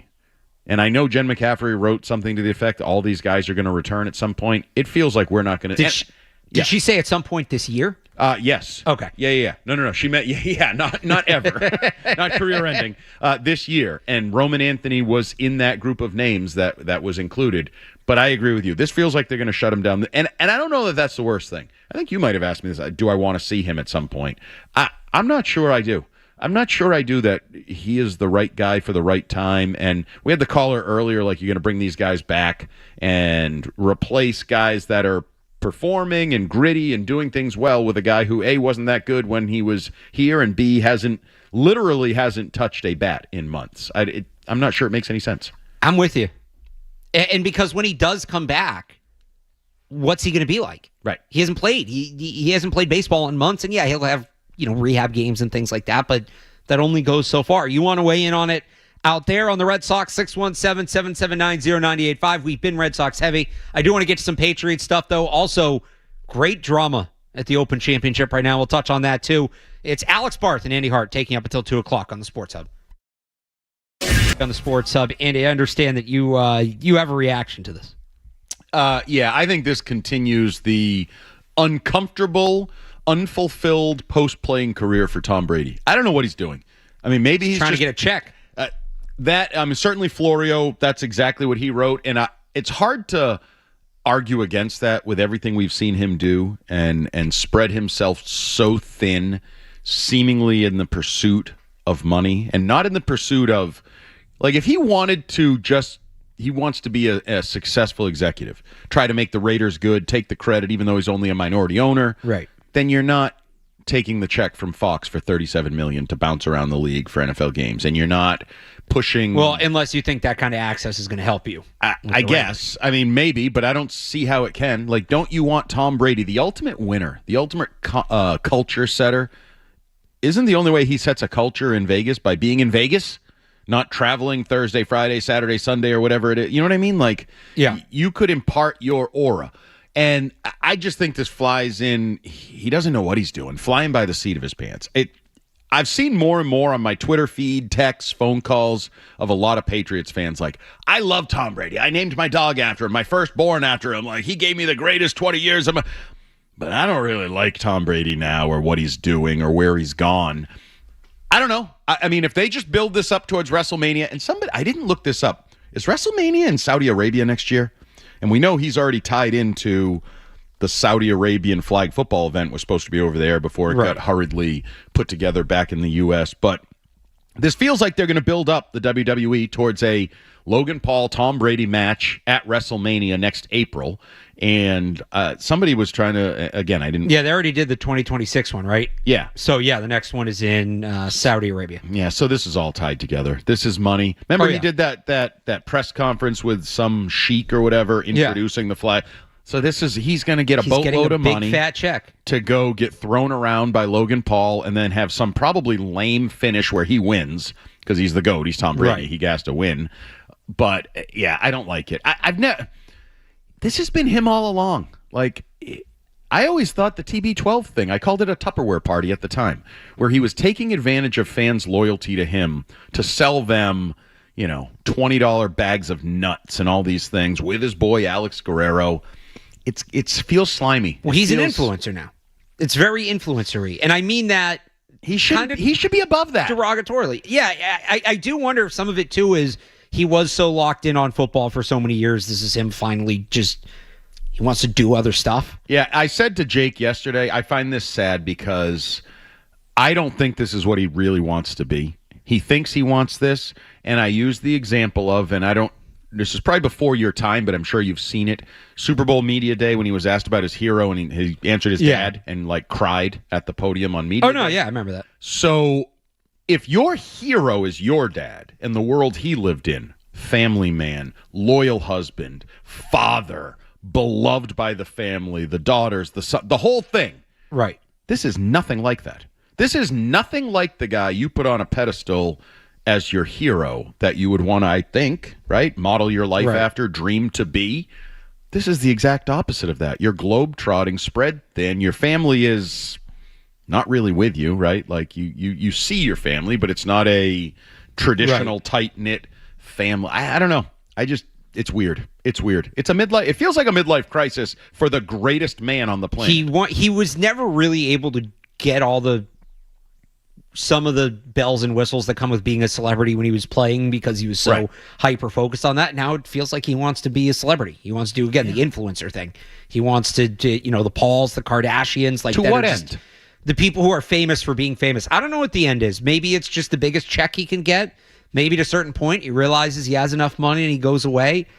I don't know what the end game is here, but that's what it feels like to me. He just wants to be one of this kind of celebrity that's become so popular in the social media era, in the internet era, that you're just kind of famous for being famous and just your name is attached to things because people think it holds weight, and maybe it does to some people on the internet. And I mean, there's a whole culture around that concept. The guy he's fighting. Why is Logan Paul famous? Why is Jake Paul famous? Because they're famous. Right. Like, it's not because they're boxers. They were famous before they're boxers. Right. They posted videos online. Kids liked them. Now those kids are older. They have spending power. And some of them are still attached to the idea of the Pauls. Like, even me, like, I came up in that generation, and there's definitely people that, not to that level. I was never super into the Paul thing or any of that, but I definitely know there's some people that, like, I watched on YouTube or I watched doing things growing up that, like, a lot of them kind of just quit because they never got that big, but I'll go back and watch their videos, and I'm just like, I'll be talking to friends. Have you ever heard of this person? Oh, no, why do you know that? It's just some stupid YouTube thing. Like, I've been there. Let's go to Chuck in Brighton, who has a thought on Brady. Chuck. Hey, obviously greatest football player of all time, but also the cringiest football player of all time. To think that he's doing this for money, it's so wrong. He's doing this for attention. I mean, just look at this dude's face. Look what he's done to his face in the last 5 years. That has nothing to do with money. It's all about attention. Super cringe. I hate it as a Patriots fan. Thanks, guys. Thanks, Chuck. I think that's how most people feel. Yeah. And I think more and more people are feeling that the longer this goes on. I think there was a little bit of leash by a lot of Patriots fans because they loved him so much. And some of the stuff he was doing at the beginning wasn't bad. I enjoyed the roast. I think we all enjoyed the roast. It was very funny. The roast was like, if he's doing something like that and it's like once a year he's stepping out and doing some big thing, like whatever, right? He doesn't have to go into hiding. Right. Yeah. I also find this funny. You know, I talked about his dad being his idol. Who was his other idol? Joe Montana. Like, this is very different from Joe Very Montana. unassuming. And you could actually say Joe Montana should do this because he was the greatest of all time in the era that didn't bank you life-changing hundreds of millions of dollars of money. Tom Brady finished football with a lot of money. Now, I know a lot of people say, oh, he took less and he could have made... Yes, he could have made more, but he made plenty. And he still had revenue streams. He had the obviously TB12 is still out. Or no, I think that folded, right? That folded that and was still out there for a while. And merged into Noble or the Brady brand, the clothing Brady. Right, and you know what? He wants to have a clothing brand. I don't care. Like, that perfectly lines up. You were an athlete. Right. You have an athletic wear brand. You can still, Patriots fans are going to buy your stuff, and he would have every right to do that. Like, no, I don't think anybody's criticizing him for the clothing brand. And the Fox thing obviously makes perfect sense. And I don't think anybody would criticize him. So this was at Fanatics Fest or Fanatics Fan Fest, which is a separate note, has become this. Did you read it's $100 million? It's a $90 million to $100 million event. They are paying appearance fees of over $10 million total to these athletes. Fanatics needs. So I think part of it too is who he's partnered with. You know, the Saudi stuff, the WWE's become shady in recent years, and not on that level, but like, people don't like Fanatics. Right. Why does Fanatics do this? It's so people are taught, when you Google Fanatics, it's so that this event comes up, Tom Brady slaps the Paul brothers instead of 50 results about people tweeting about how their jersey was printed sideways or had the wrong name on it or it came 2 months late. Right. Yes. And I actually read a story on more like the business side of things with Ruben and how much he's emphasizing we want to be embraced by fans. We want to be in everything we do. Maybe have good quality products instead of this nonsense. And I don't think they're doing that. It's more your first thing will distract you away from our poor quality. Like, Ruben's not somebody... I don't think Ruben is... And we move... Not to move on from Tom Brady, but regardless who we're talking about, being associated with Michael Rubin, good or bad thing in the public eye? Probably bad. Right. I think that's part of the reason that it's not just what he's doing, it's who he's doing it with when it cut to bring it back to Brady that annoys people. And that being said, like, if Brady wanted to show up at Fanatics Fest once a year to take pictures, sign autographs, and make a couple $1 million in an appearance fee or whatever it would be. Maybe do a goofy thing. I will admit, the cane sauce dunk tank with Gronk, that got me. Sure. I enjoyed that. I got a kick out of that. I love canes. That got, like, do that once a year. But the totality of everything, and that's the problem. They're all layered. Like, he's cloning dogs. Like that whole thing where his dog died and he's like, leverage that into your love of your dog to clone another. It's like, what? What are you? Oh, or sell Pizza Hut. So wait, you were food is poison. right? Yeah. Produce, he thought Coca-Cola was poison, but Pizza Hut is now something that you're pitching on TV, or Lay's potato chips. You're telling me those are healthy now? You used to tell me you didn't eat tomatoes because they were not healthy. Now you're telling me to go eat Lay's potato chips. It's just all just feels kind of weird and sad. And I think more and more Patriots fans have you know what? I'm going to ignore Tom Brady now and just remember that he used to be great and he used to be our quarterback, because right now he's not all that likable. That's kind of what I'm doing.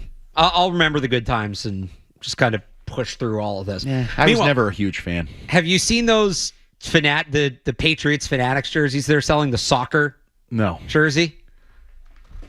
They're doing this with every NFL team. Every NFL will team come up with anything now has a soccer jersey. They really do.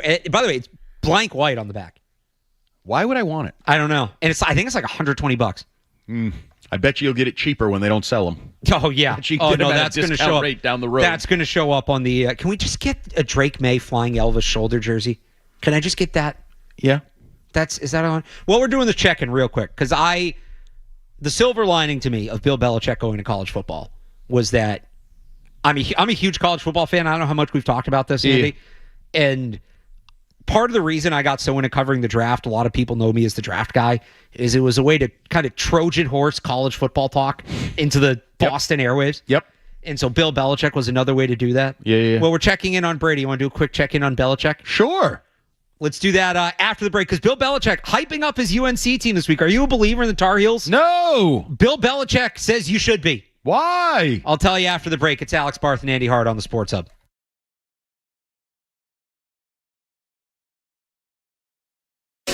Boston's Bill Belichick spoke this week, too, at ACC Media Days.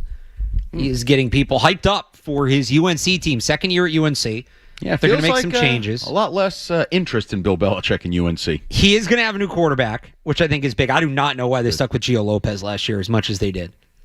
But Belichick, according to ESPN, saying, quote, overall as a football team, our culture, our program, our ability to operate as a team is much higher than it was a year ago. That's good. And our talent level is higher. He called the difference, quote, night and day. Are you gonna? How much did you follow UNC football last year?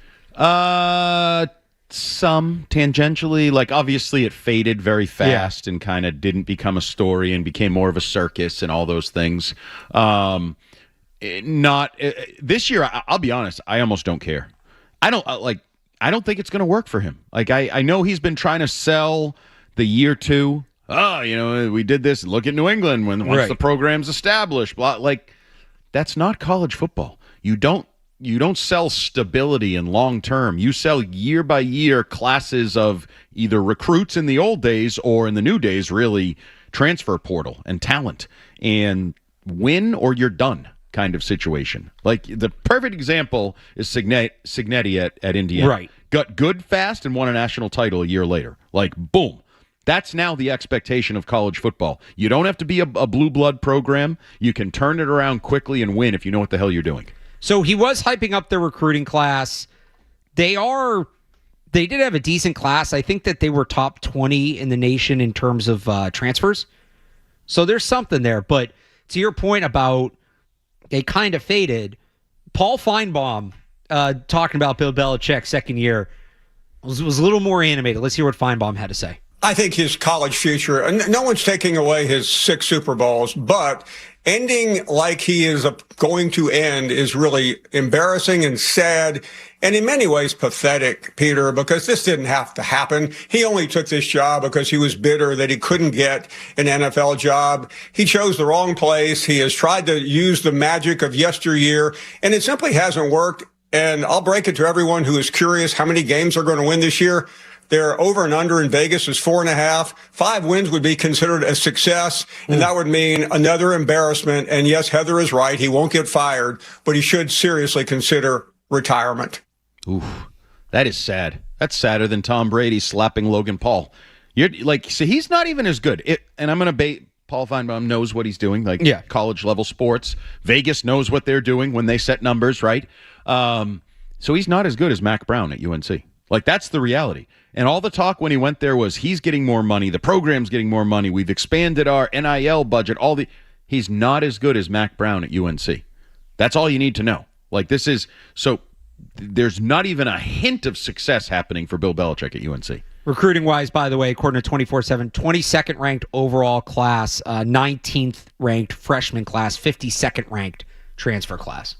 Ooh, 52nd ranked Transfer. Yeah. Well, remember last year it was about the transfers, and this year they've pivoted to we got to recruit from high school level, we got to get kids in. Which makes no sense. No sense at all if you're Bill Belichick. You're building a program for the long, because that's what, if you want to nail the high school class, don't tell me that you're going to bring in all these freshmen and they're going to make you a top 10 or 15 program or the talk of the country. But right? here's the problem. How did Dion win at Colorado? Transfers. Yeah. But here's the problem. He brought his Gucci with him, or however he phrased it. The freshman class is what makes sense at UNC. You're not getting guys to transfer to UNC, but North Carolina, that area, the Carolinas, Virginia, is a high school football hotbed. I'm sure the next coach will appreciate it then, that he put a nice developmental class in the program. Because I thought they were the 33rd NFL team. I thought Bill Belichick would flash his 6 Super Bowl rings and $20+ million transfer budget, NIL budget, and bring in NFL-ready talent. Do they have NFL-ready talent right now? Not NFL ready. They have some recruits that might in a couple years. A couple years, when Bill Belichick is permanently on Nantucket with Jordan. He's not in this for the long. He's now 74, I think. Sounds right. He's in that range. Like, so it just, this whole 74. Yeah. There's so much mixed messaging. Are you the 33rd NFL team with NFL talent, or are you like a developmental pipeline for years down the road? Did you expand your NIL transfer budget, or are you focusing on college freshmen? Like, which is it? What are you trying to do? Sounds like you're doing none of it very well, and if you win 5 games, that's a success. 5 games? That's still sub 500. So you're a losing program, and that's deemed a success in the eyes of Vegas. And by the way, you mentioned you might watch less of them this year.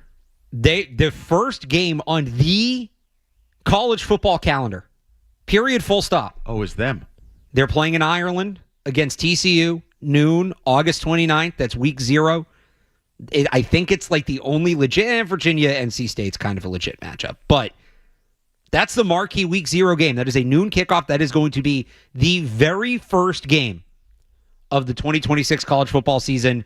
They will be right there in the spotlight, by the way, in September. They also play Clemson September 19th. And then they play Notre Dame October 3rd. Yeah, they're not going to be good. How's TCU? You're the college football guy. TCU good? They were good, what, was that 4 or 5 years ago? Yeah, when they made the playoffs, they're representative. Like, they're a solid program. I don't think anybody's putting them in the playoff, but they're not, you don't walk over them. Right, so they're going to lose. Yeah. UNC is going to lose to TCU on a an international stage. They're going to lose. I don't know if the line is out. The line is out. TCU's favored by 6.5 points in that game. Okay, it's under a touchdown. I think that's probably about right. Because those first games, especially international, are always weird. I'm going to lay the points. I will bet on that, and I will bet against Bill Belichick. I will lay the 6.5 points. Can I actually do that right now? I would assume. I'm seeing ESPN as a lineup. I don't know, maybe individual books, yes or no. But I know during the break, the 2 things I'll be doing: headlines and putting money on TCU. Well, we're going to get Andy into those headlines so he can get that placed. We'll come back. How about we talk about the current Patriots? Let's go. That's enough of a trip down memory lane. Let's talk about they're good now. Who cares about the fading former backbone of this franchise? The backbone now is good. Oh, wait, hang on. Before you get into that, so I just pulled up like Vegas Insider, which has all the books. They have it anywhere from UNC 5.5 point underdog to a 2.5 point favorite. What? So you got to see where you can get it. Okay, I'm going to be analyzing that. All right, we're going to let Andy look this around, give us the headlines. We'll come back. A little current Patriots talk because training camp less than a week away. Let's get into that. Plus your calls, 617-779-0985. Alex Barth, Andy Hart on the 7. Yeah. I'm going to look for the lowest that I can get TCU favored by. But so most of them I'm seeing are 6.5. Seems to be the most common. I'm happy with that. I can lay under a touchdown and feel quite confident going into that game between 2 teams I know nothing about. That is what DraftKings has as well, is UNC favored by 6.5 in that one. But before we get, college football season will start, we got a whole summer build-up of football, including the Patriots, who begin training camp next week. And there's buzzing. And I remember filling in on Felger and Maz, I think it was 2 years ago. I think it was the Gerard Mayo year. Maybe it was Belichick's last year. Talking about, the days leading up to training camp, that used to be a big period in Boston sports. The hype for training camp was huge, and it's kind of faded a little bit the last 3 seasons. Now, this year's weird. They're opening on a Saturday, which they don't usually do. It's because their first game of the season is going to be on a Wednesday. But this is the most buzz I felt for a Patriots training camp in a while. Even going back to, you throw 2 first-round pick quarterbacks in there, Mac Jones in 2021, Drake May in 2024, and that is as sexy a camp storyline as you can get. Does the first-round quarterback look the part? This feels as buzzy as any of those. Or is that just me? No, I think there's some buzz, and I think it'll be interesting with the Saturday opener for training camp, how many people are down there. You know that image they like to show when they unlock the gates? Yeah. And people start the sprint for the bleachers and the seats. The storming of the, Absolutely. And then I think the running of the jorts is what Jim Murray calls it. How many people are on the ramps overlooking and overflow? Because, you can get from a couple thousand people up to the 10,000+. I think in the old days they used to push 15,000, and there would be, when you see people on those ramps and sort of that wraparound, that's impressive. And I know players have talked about it over the years, like to have these many people come out, especially the first day of camp, shorts and t-shirt, like you're not even going to be in full pads. There's no other team. There's not going to be a ton of action. Just getting that first taste, that first time when Drake May will jog up the steps and get an ovation. I'm guessing when Mike Vrabel is seen for the first time, I think he'll probably get a massive ovation from that crowd. A.J. Brown, too. A.J. Brown. I do wonder, though. Christian Gonzalez. Kind of weird. Assuming he's there. If he's there. Maybe this is semantics. So they're in the new building now. Mm-hmm. They don't run up, at least in the spring, they didn't run up those steps. They ran up the hill back way. So I wonder if they're going to make them come all the way around to... I'll be interested to see where the players come out. It might be different. Yeah. So if you're going to camp, keep an eye on the back corner, not the front corner. But you still, especially the Drake May, because he's the one in the red jersey. No, they'll see him. I'm just kind of being facetious. You're right. There. It does change things. I hadn't even thought of that. I don't think I've been down there for a practice since they've come out of the. No, I haven't. Since they've come out of the. No, it's just this year. So the new building. Yeah. So, but no, you have the defending AFC champs. Yeah. You have a team that people think is it was ahead of schedule. And now if they're on schedule, if you're a Vrabel person, if you think they've built under May and Vrabel, you're watching the foundations of dynasty is obviously a strong word, but an era here, right? This could be an era that you're watching sort of come to fruition right before your eyes. Now, the flip side of it is, I don't know how much, what are the storylines? What is the Christian Gonzalez top storyline? Christian Gonzalez, yeah. Like, does he get it done? Is he out there practicing? All of that. What are the other competitions, storylines? You don't have a quarterback issue. Right. You know your quarterback. Right? I think the relationship between Drake May and A.J. Brown, and I mean like the football relationship. Are they on the same page? Where's the chemistry at? I think the relationship between Drake May and Josh McDaniels. Mm-hmm. When Josh McDaniels was hired, I remember a lot of people didn't like the signing because the offense is too complicated. You can't put that much on a young quarterback. And I was saying at the time, they're not going to dump 20 years worth of what him and Brady built up together in one summer on Drake May. Right. But you build the offense from year to year. Drake May, and he talked about this. Drake May has not had the same offensive coordinator or run the same offensive system back-to-back years since he was in high school. He has had to spend every offseason learning a new offense and learning a new system, and in many cases, learning essentially an entire new group of players around him. Yeah, there's A.J. Brown, there's Romeo Doubs, but there's a lot of carryover from last year. Mm-hmm. So they can actually build on this. And I don't know how much we'll see in camp. This is maybe more a preseason thing, but I am interested in, a lot of people ask, how does Drake May take a jump? He was the runner-up for the MVP. He looked so good. What realistically is Drake May getting better in 2026? It's the pre-snap stuff that I don't think they gave him a lot last year. I think they just kind of eased him into the offense, but is he going to have more agency at the line of scrimmage to change plays, to make checks, things like that? That's how you unlock him. Mm-hmm. Physically, I don't know how much better he's doing than he did. Can you start unlocking the mental part of his game? And I also think the evolution of the offense, and obviously Drake May will be ahead. Yeah. And you mentioned two key targets are coming here that will have to catch up, but they're veterans. You know, they have some experience. Yeah, no, I trust their ability to do it. The amount A.J. Brown seemed to get ahead from that first practice the day after he was traded, where we really didn't see him, to minicamp when he was featured. They covered a lot of ground in 1 week. I don't trust his ability to catch up. I trust his ability to catch up. And you mentioned Drake May year after year after year learning a new offense. That's basically what A.J. Brown's done, because he went from Tennessee to Philly, and then every year in Philly they had a new offensive play caller, offensive coordinator. So he clearly has been through that ringer. But you mentioned they weren't just going to throw 20 years of offense at Drake May. I think that benefited everybody. Yes. Back in the day, they did throw 20 years of offense at new receivers, young receivers, veteran, because Tom Brady was ready to do Tom Brady's offense. Right. And everybody else had to get on Tom Brady's page. Now, yes, it's the same offense, but Josh is installing it to a lesser group of players, a less experienced in the offense group of players, and doesn't have to meet the Brady level. And I think that benefited everybody last year. And now they can all grow with Drake May as an offense. I think that is now I think there's going to be a regression. I do. And whether A.J. Brown covers up the regression is the question in my mind. And I think that's going to be the biggest. I think once Christian Gonzalez is out there, and even if he's not really practicing, that'll be a story. But I think the biggest story is it's going to be every ball that is thrown to A.J. Brown, primarily the balls that come from Drake May's right arm and right hand, and how that works. And are we seeing... Remember the infamous week of Antonio Brown? And and even the team was putting out the photos from practice where he was like 15 feet in the air catching balls. I think it's going to be that fixation. That every catch will be cheered.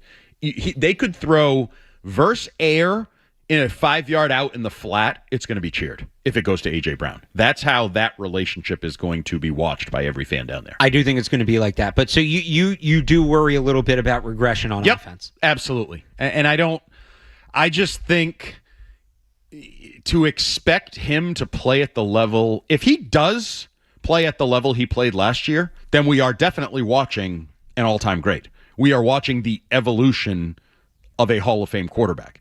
And as much as I like Drake May, I don't think we're going to see that. I think we're going to see the numbers come down. The deep balls will not be as accurate or as consistently caught at a high level. His accuracy short, we'll see, because he prides himself on accuracy. Yeah. I think that is still something that he can get better at. And even the Brady accuracy. You could hit a receiver, but did you hit him perfectly in stride so that he gets to run after catch, right? Because you can be off by a foot and a half. He breaks stride, reaches back. That affects the outcome.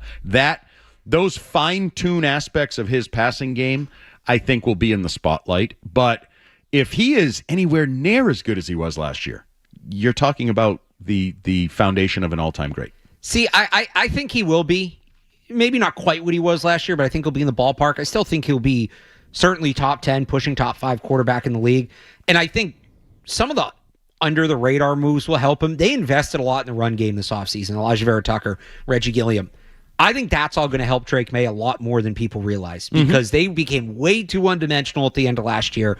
Teams did not have to respect the run, and it made it harder on him to do what he wanted to do. He's also a really good play-action quarterback, which they couldn't do a lot of last year because they couldn't run the football. I worry more about regression of the defense. And I think that's another, maybe it's not a big storyline at the start of camp. We will get there.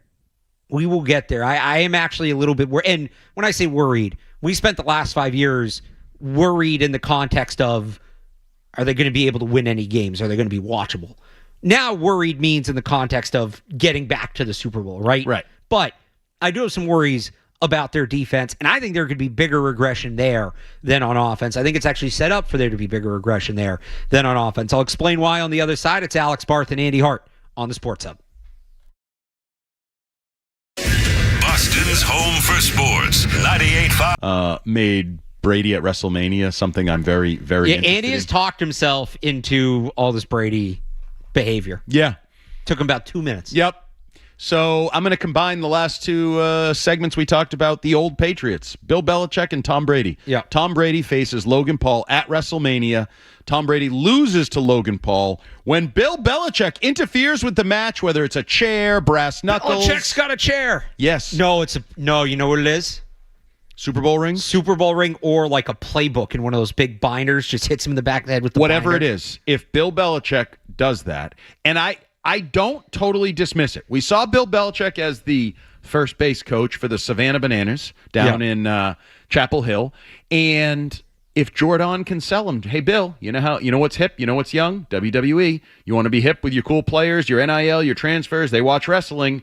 Get your ass to Saudi Arabia. Oh, and also they'll pay you $1 million to fly over there or whatever and take part in the pay-per-view. That happens, then I will enjoy it and it'll be worth it. Do you think Brady would go for it if WWE pitched that to Brady? Yes, I do. Brady, there's $1 million bonus if you let Bill knock you out. I guess, yeah. You know what I bet they'll do? Because I don't think Bill would go for it. I think ultimately he wouldn't. They're going to have some guy in a cut-off sweatshirt with the hood up, put a headset on him, and you won't be able to see the face because of the hood. And that's even better if there was a build-up. You just see over the weeks leading up to WrestleMania, there's shadows, there's a hooded guy. Yeah. His back is to No, but you. I think that it's just going to be some guy dressed as Belichick. I have no interest. That's knockoff. I know that generic. would suck, but I think fake. that's what it's going to be. I want the real Bill. And you know who else would love it? Jordan, because she can be part of it. She can be the Miss Elizabeth with Bill. She can run down there in some tight-fitting outfit. I have talked myself into this working. You have Triple H, get on the phone, make it call happen. him. And she gets free trip to Saudi Arabia. Yes. I mean, this works for everybody. Who loses here? Well, Tom Brady loses. Tom Brady. It's all scripted. He'll love it. I talked myself into it. I'm interested. And so is like all of this then retroactively worth it if that's what happens? Do you take back what you said before? If that's how this ends, is this build up? Okay. Yes. Then this is all you get Bill Brady's to take back. part in WrestleMania in the ring with brass knuckles, a playbook, a chair, whatever. I'm in. This is hooked. a PR 28-3. He's hitting such a low point just to come back with this awesome spectacle at the end. That's the other. He just got fired by North Carolina because they went 5-7 or whatever and stink for another year. Oh, I don't think Bill's doing this if he's unemployed. Or maybe he only does it if he's unemployed.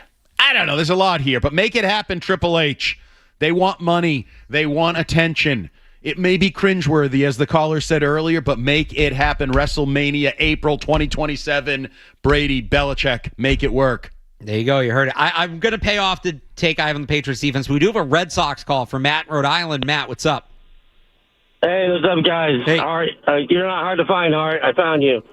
Hey, it's Roman Anthony. I mean, who could remember last year when he hit that epic home run at Yankee Stadium when Merlone made the call, lean back, and he was playing his best baseball of the year. Obviously, missed the series, the playoff series, and now this whole thing is very confusing from the outside. It seems like it's pretty confusing from the inside too. But he's obviously down in Fort Myers. He's missing this kind of run right here where you want him. I'd like him to be in the dugout, obviously contributing however he could, but like getting that experience of what this is all about. It's what he fits in with all these guys in the World Baseball Classic. It's just really a shame. This is a lost season. I mean, I kind of expect to hear like he's going to get the surgery, but like he's still not swinging a bat. It's just too bad because I really think he's a little different than Meyer. I think there's a little something with Meyer that doesn't really add up, but I do think he's a really competitive guy. Roman Anthony, I think he's a good kid, a team player. I wish he could be, in the dugout at least. All right, thanks for the call, Matt. I will say this on Roman Anthony because he brings up an interesting point. He's not here to witness all that's happening. He's in Florida, and it's been suggested / reported, informed guess. They were worried about his focus level. Mm-hmm. They sent him down to Florida because he was having too much fun in the Seaport, and they were like, nope, if you're not going to rehab, you don't get to do all the fun parts of being a Major League Baseball player. We're sending you down to Fort Myers. You get to go work out with all the 17-year-olds. Right. That kind of thing. Which I think is the right move. But I remember last year when they were making the playoff push, one of the narratives, and I frankly believed this. And I still believe it. It was important for them to make the playoffs so Anthony and Meyer could experience that. Mm-hmm. So they could experience playoff baseball both as players, what it takes day in and day out, and as guys that came up in an organization whose culture did not prioritize winning at the time. They came up in the aftermath of the Mookie Betts trade and Xander Bogaerts being let go, and winning success was not prioritized. It was about budgets. It was about the farm system. It was about all that.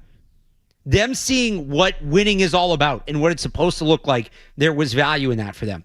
I believe that to be the case. Clearly, it didn't work entirely because neither of them care now. Neither of them can focus, is what it sounds like.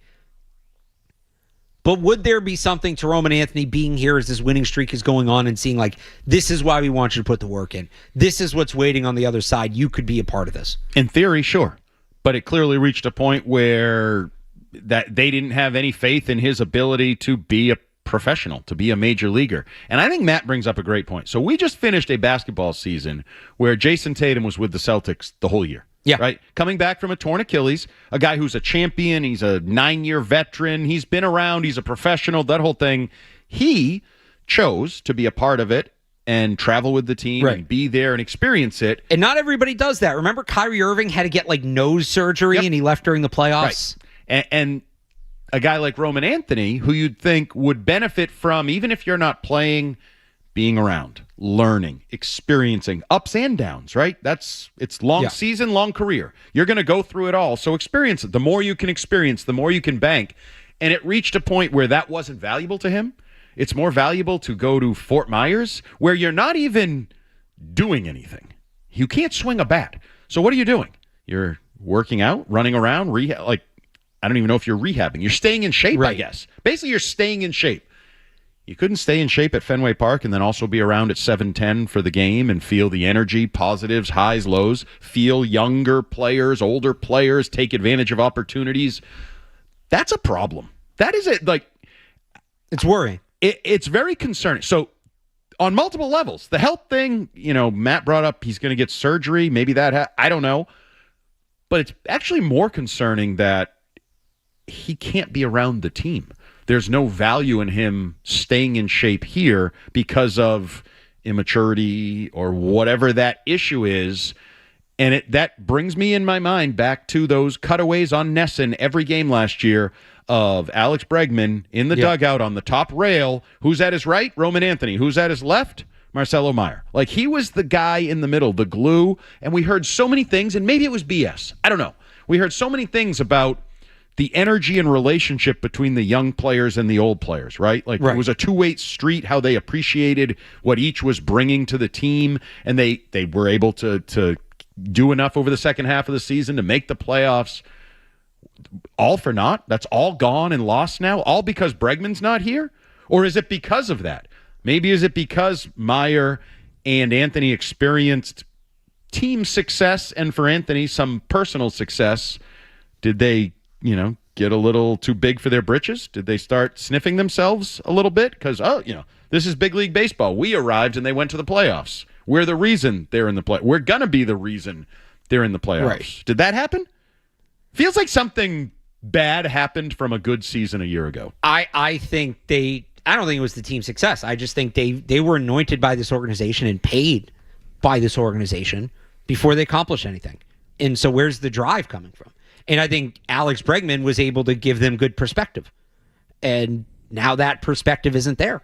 So they truly... Like last year... They screwed that up as an organization then. Oh, yeah. If you can't keep Bregman, because the contract's huge and a bad contract, especially in the new era of baseball, we're talking about expiring deals, you got to figure it out. Who was it on? What was plan B? What was plan B of leadership? You have these two maybe easily influenced, young, immature players. It's Trevor Story. Really? Were you sure about that? Or like Sharon Duran. Like, those were the guys that is he a good option? No, but those were the guys that were kind of painted as the leaders. And that's why I wonder if... And by the way, this all goes on when you don't have a manager. Well, I wonder if Alex Cora tried to do that with the Marcelo Meyer stuff. He's got to earn his role around here. Nothing's going to be given. Because that was outside his normal modus operandi, right? Like, that felt weird. And maybe that's him doing that in the wake of no more Bregman. But their expectation. Somebody said this to me last night at a party I went to. God forbid, it's a weird scenario, so I'm just going to tell you that. Yeah. But the David Ortiz marathon bombing, coming to the middle of Fenway Park and serving as the spokesperson, the leader, not just of the team but of the city. If that happened now, it felt like early in the year. You know who the person they would have trotted out there would have been? Roman Anthony. Yeah. And that epitomizes where they've fallen from as a franchise. Like, you had an all-time great clutch leader, spokesperson guy in David Ortiz, and now you would throw something like that on the shoulders of a 21-year-old, 250 at-bats coming into the season, Roman Anthony. No, this gets into the bigger issue of the Red Sox that's killed me for a while. They're a big market team.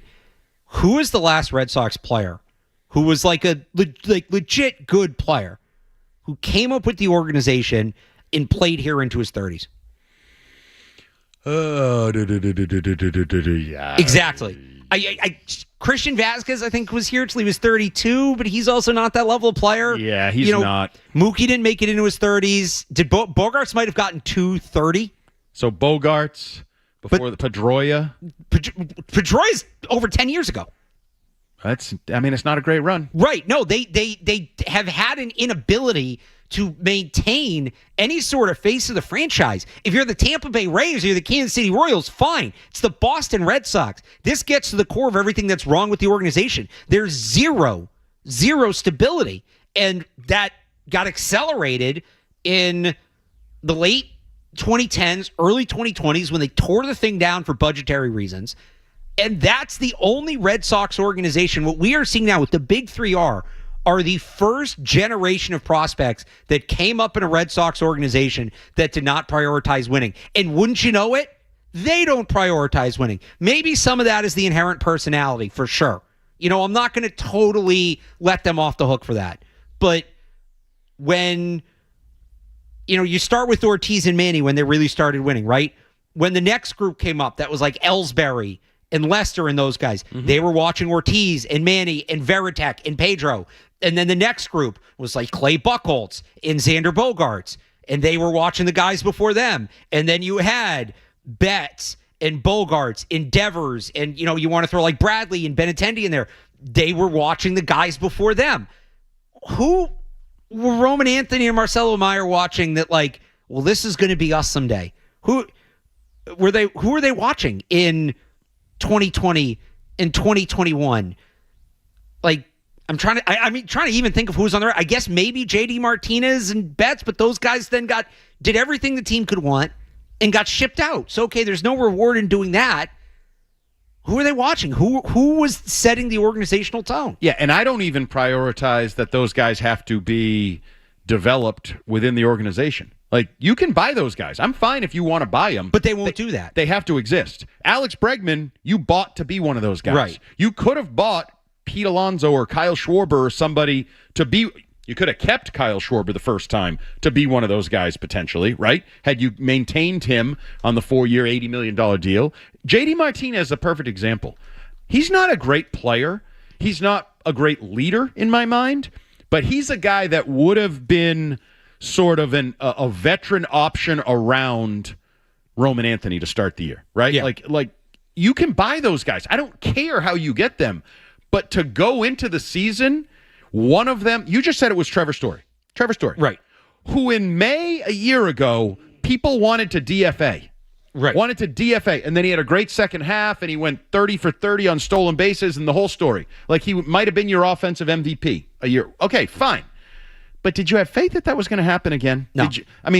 He didn't opt out of a contract, which in all of sports coming off a season like that is unhurt. Why? Because he probably wasn't sure he could find more stability and money out there. He knows that more often than not, he's hurt.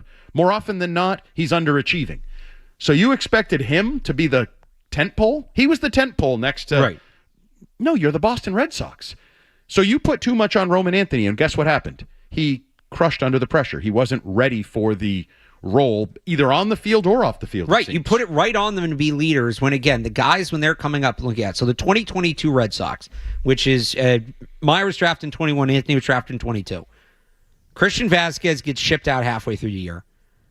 Xander Bogaerts, everybody knew was out the door. Yep. And so he, that's not necessarily the guy you're looking to.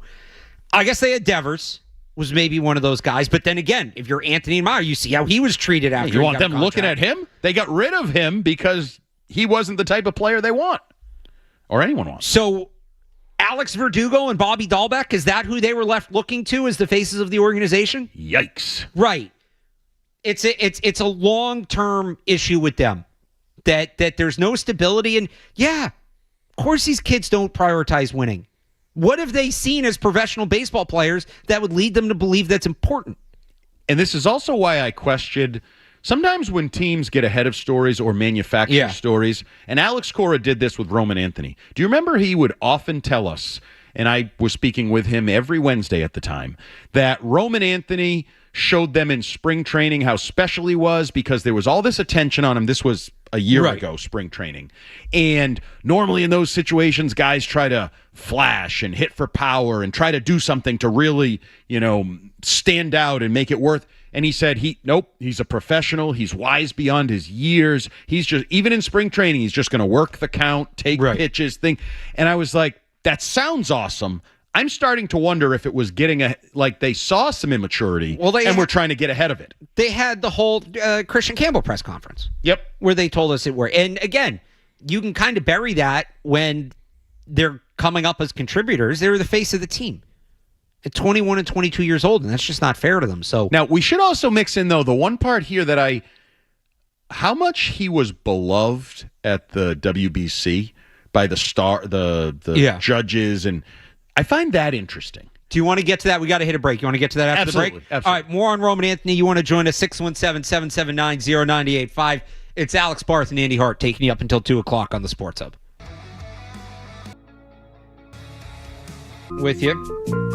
Chris Cotillo, just Mass Live, publishing something on Craig Breslow's approach to the deadline. There's some good quotes I want to get into. But first, Andy, I just want to finish up. You were talking about the interesting thing with Roman Anthony. All those players at the World Baseball Classic did love him. So there's something there. Is it possible that Marcelo Meyer or the Red Sox as a whole are just a bad influence? I don't like doing that. I know he's young, but he's an adult. Right, he's a Major League Baseball player. He's in his 20s. You're not living at home with mom and dad anymore. You're a man. So to just say, "Oh, my friend influences me to do bad things," or the team, so that's where I'm a little, because it's now in vogue to question or criticize Roman Anthony. Oh, he's immature, nightlife, girls, and I've been a part of this. But did Aaron Judge not see, how did he so quick? Remember, he was a late addition. Right. How did he so quickly fit in with the cool crowd, fit in with the guys who I think take baseball seriously, right? Bryce Harper takes baseball seriously. Oh, yeah. Because I think the talent is real and they see the talent. But that doesn't always mean the rest fits in professional sports. You see talented people that are kind of kept at arm's distance. That was we love Roman Anthony. The Red Sox got a star. We got a star in our presence with other stars. He fits in with us. And to just blame it on Marcelo Meyer or to just blame it on Boston, a lack of leadership, I don't know. I find the whole dynamic of Roman Anthony weird, and I'm interested to see if he's more problem child or never going to fulfill his potential, or he gets back a year from now, we're maybe he's just hurt. Maybe he's just hurt, and he's having setbacks, and that happens sometimes, and we're reading too much into it. No, we're not, because they sent him to Fort Myers. We're not reading too much into that's a fact. That's fair. They sent him there. Well, we'll see if he comes back this year and helps the team. And we talked about this earlier, as they're on a 12-game winning streak. This team has proven that if you're down guys like Roman Anthony and Garrett Crochet, you should go out and get him some help. Craig Breslow with the new update on where things stand 2 weeks until the trade deadline. Thanks to Tyler Milken for pulling some of these quotes. This is from Chris Cotillo. You can read it on Mass Live. Breslow, quote, "For a while, we had talked about feeling like our best baseball was in front of us and believing in the players in the group that we have in the clubhouse.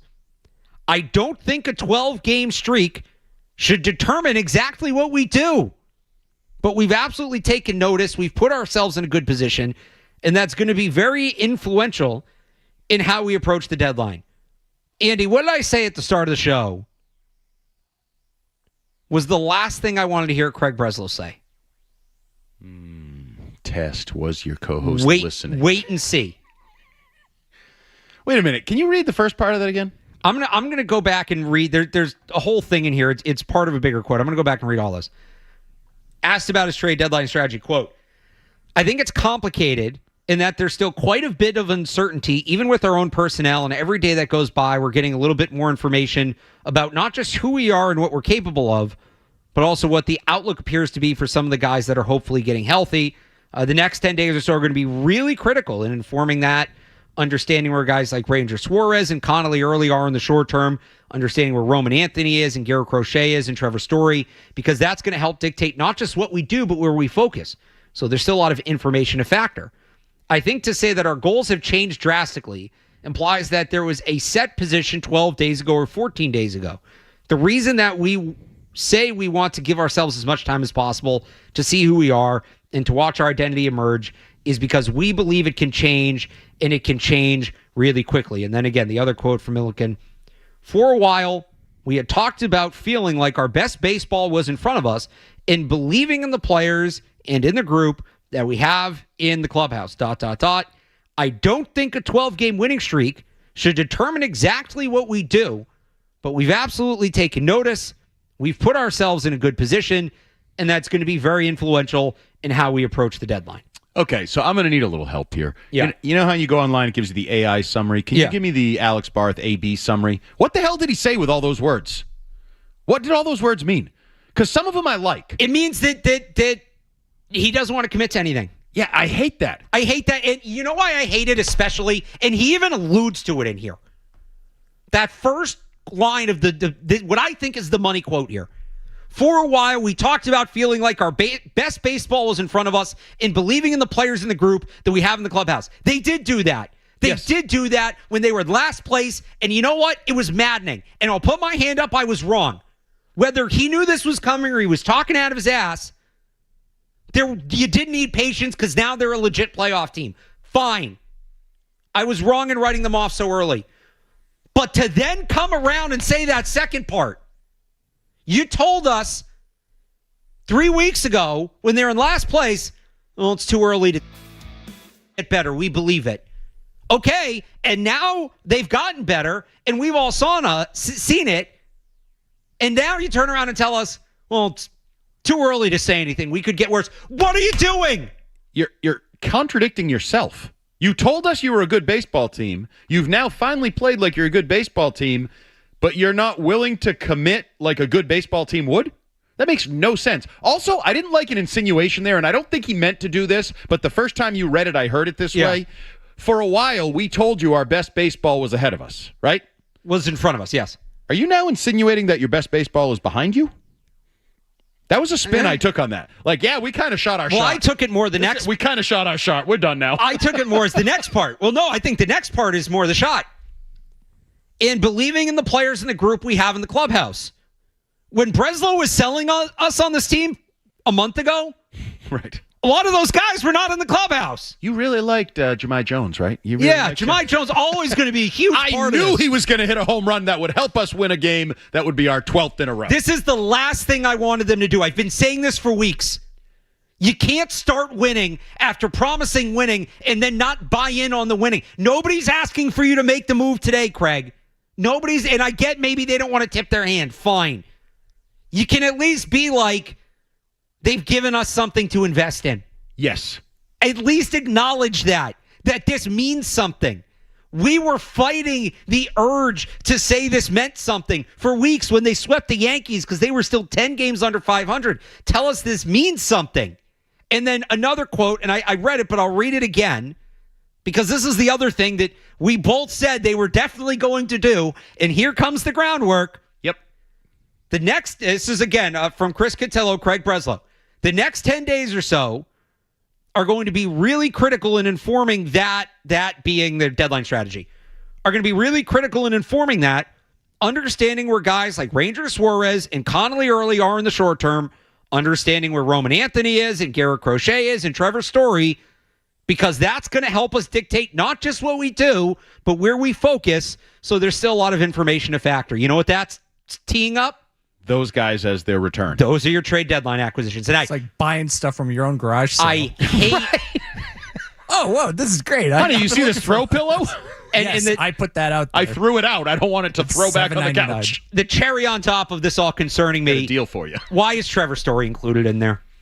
Why does Trevor Story have to be? I know why, but why does he have to be? Why do you hate Trevor Story so much? What did he do to you personally? Did he try to fight you? I have nothing against him personally. He represents to me in a large part this era of the Red Sox trying to fit square pegs in round holes and being worse for it. He represents. It's less him. It's more the era. But he's your leader. You just told me he was going to be your leader to start the year. I love that he's the leader. I think you need to move on from the Trevor. I think that it's not Trevor Story. I would like to see the Red Sox move on from the Trevor Story era. And I think they're about to. Error. I see what you did there. not just a Boston accent thing. You intended that. That's right. The only way I would accept the status part of that, of the returning players, is the final part of that sentence is actually okay. Our focus or something? Where he said... that's going to help dictate not just what we do, but where we focus. Okay, it shouldn't dictate what you do. Right. Strike that from the record, Craig. You shouldn't... Where you focus, I'll allow for. Because let's just say it's bad news on both Early and Suarez. Sure, now you need to go maybe get a starting get a pitcher. Sure. Or... No, we're not getting Meyer or Anthony or Story back. You know what we probably need? A right-handed middle infield. Whatever. Right. It can push you in a certain direction as long as you're walking forward. What I'm worried about is the inverse of that. Yes. Oh, we think we are going to get Anthony back. We think we are going to get Story back. So we don't need a trade for Shea Langeliers because we're going to get those bats back. This is classic Breslow. It's word salads. It's lots of words about lots of things. It's optionality. It's verbal optionality so that he's talking about everything. Yes. And it's not. So he's now told us in the last month, essentially, they're not bad enough to sell when they were in last place, but as the hottest team in baseball, they're not good enough to buy. Right. Which, by the way, with your job on the line, maybe do a better job of, when I say selling the team, I mean to us. Yeah.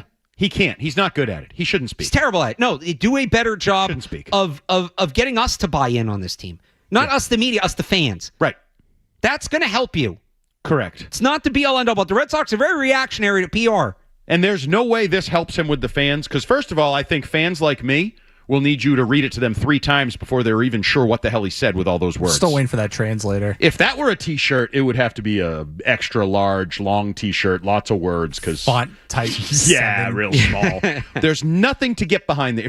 You just said it. If you're a fan, there is nothing in any of those words to get behind. It's not inspiring. Nothing. Well, you just kind of answered the question I was going to ask you. Based on those quotes, does Craig Breslow sound like he believes in the success that the team has had? Craig Breslow doesn't want to tie himself to anything because he wants all options open because he needs to do what's best for him to protect his job. He came out last year after the deadline and basically said, I'm paraphrasing, but there were deals to be had, but that other teams have to like our players in order to trade for them. So at the very least, even if you might want to think about, I don't want to say lying to your fan base, but maybe trying to, again, sell something to your fan base, you can also sell it to the rest of the league going, hey, actually, this team might be a little bit better, or at the very least, they're playing better than they were last year.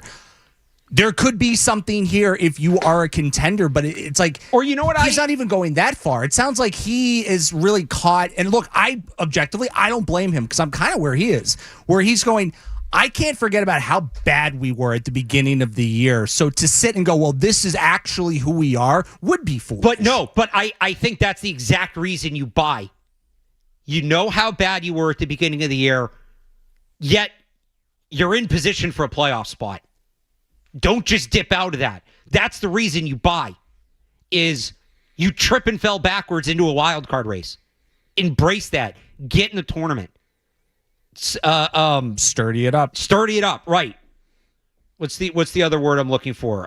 Reinforce it. Reinforce what you have, all of that. You're a thesaurus. Scaffolding. That's supplement. Supplement is the word I was looking for. Supplement what you have. You were so bad at the beginning of the year, yet you are here. You have an opportunity to get better and to make a playoff run instead of falling back into the abyss. By the way, with your job on the line, do it. You know what I almost wouldn't hate? And I think this probably would bother a lot of people, but it wouldn't bother me. You know what almost would be better than this, or I think would be better than this? Take a victory lap.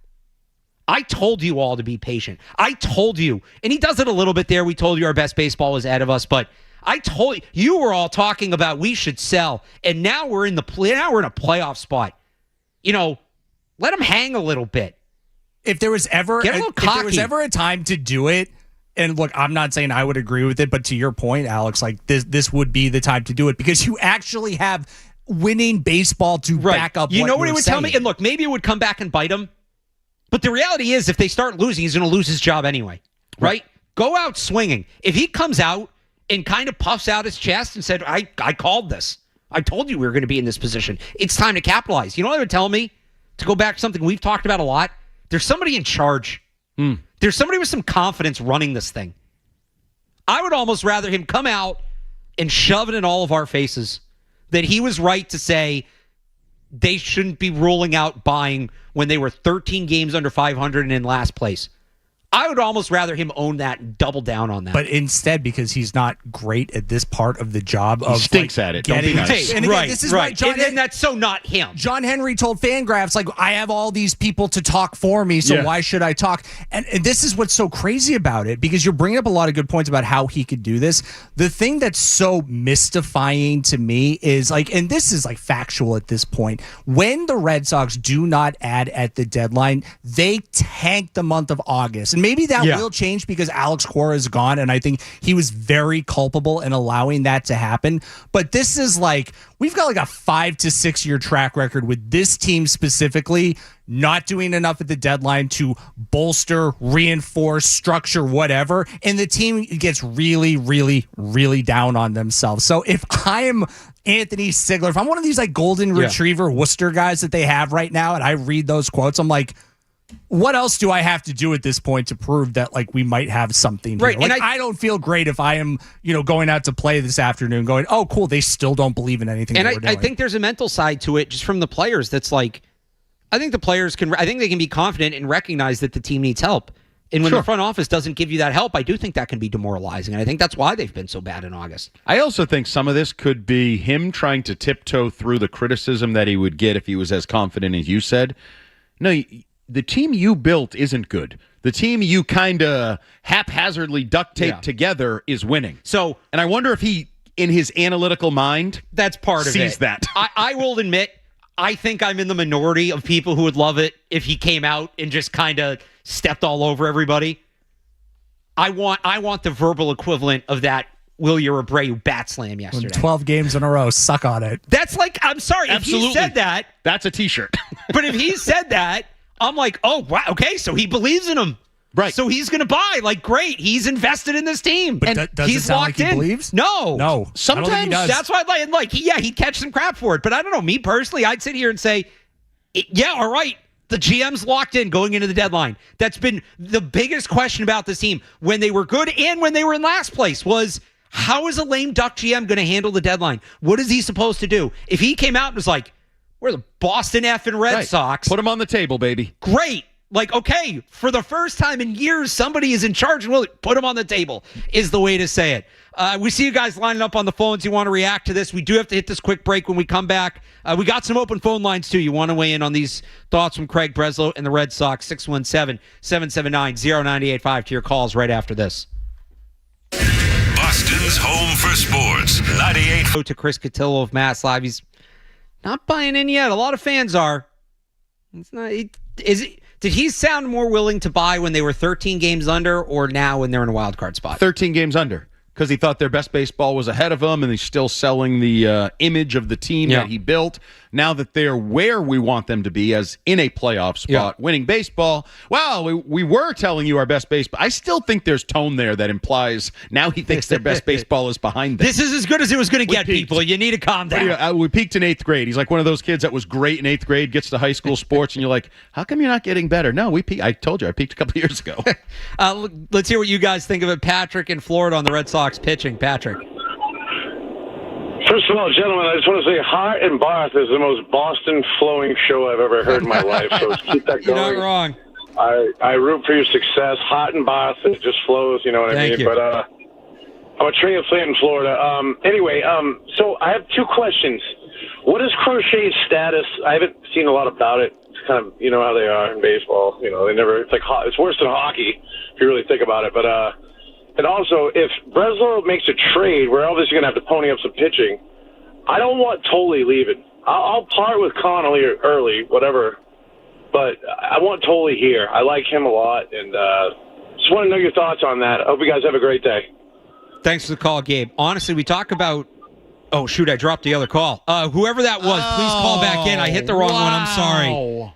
Please call back in, and we'll get you right on. There goes Hart and Barth. We peaked. 617-779-0985 if you want to get on with your Red Sox thoughts. I do that like once a year, and I honestly always feel horrible. Please call back.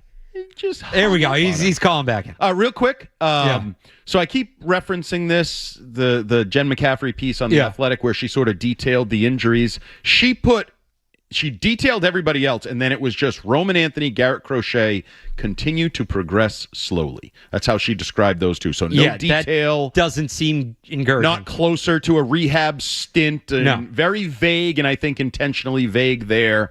So, yeah, I don't have great faith we're going to see either of those guys. If If I were planning, I would plan without them, and if I get them, bonus, cherry on top of whatever I'm doing, but plan that I'm not going to have those And guys. even do you get maybe like, I think with Crochet, I think Anthony, it's all or nothing. With Crochet, do you get like Chris Sale where he comes back late, maybe he gives you like an inning or two out of the bullpen from time to time. We don't and he need can't that. do the full. We have Whitlock, Chapman, and Miller. That's Didn't you true. forget? That's true. Where's he going to pitch?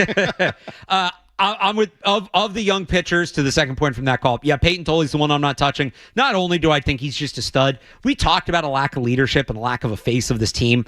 Everything I see about that guy on the field, off the field, that's a culture setter. That's a tone setter. That's a guy I want them to build around for the long term. I like Connolly Early. I like Jake Bennett. They're both very good. You don't want to give up any of them, but you got to give up something good to get something. I don't see either of them as like potential culture guys like Peyton Toley is. Maybe it's just the mustache, but that's how I feel. Also, I believe I read he got married during the All-Star break. Yes. So on a team where you're building a young core and you're questioning some of the maturity and leadership, and I'm not saying just because you got married, it means you're mature and a leader. He's a little more adult. But I don't think he's going to necessarily be joining Marcelo Meyer and Anthony in the Seaport and out and taking You know advantage. what? It's an interesting point. They came up together, the three of them, right?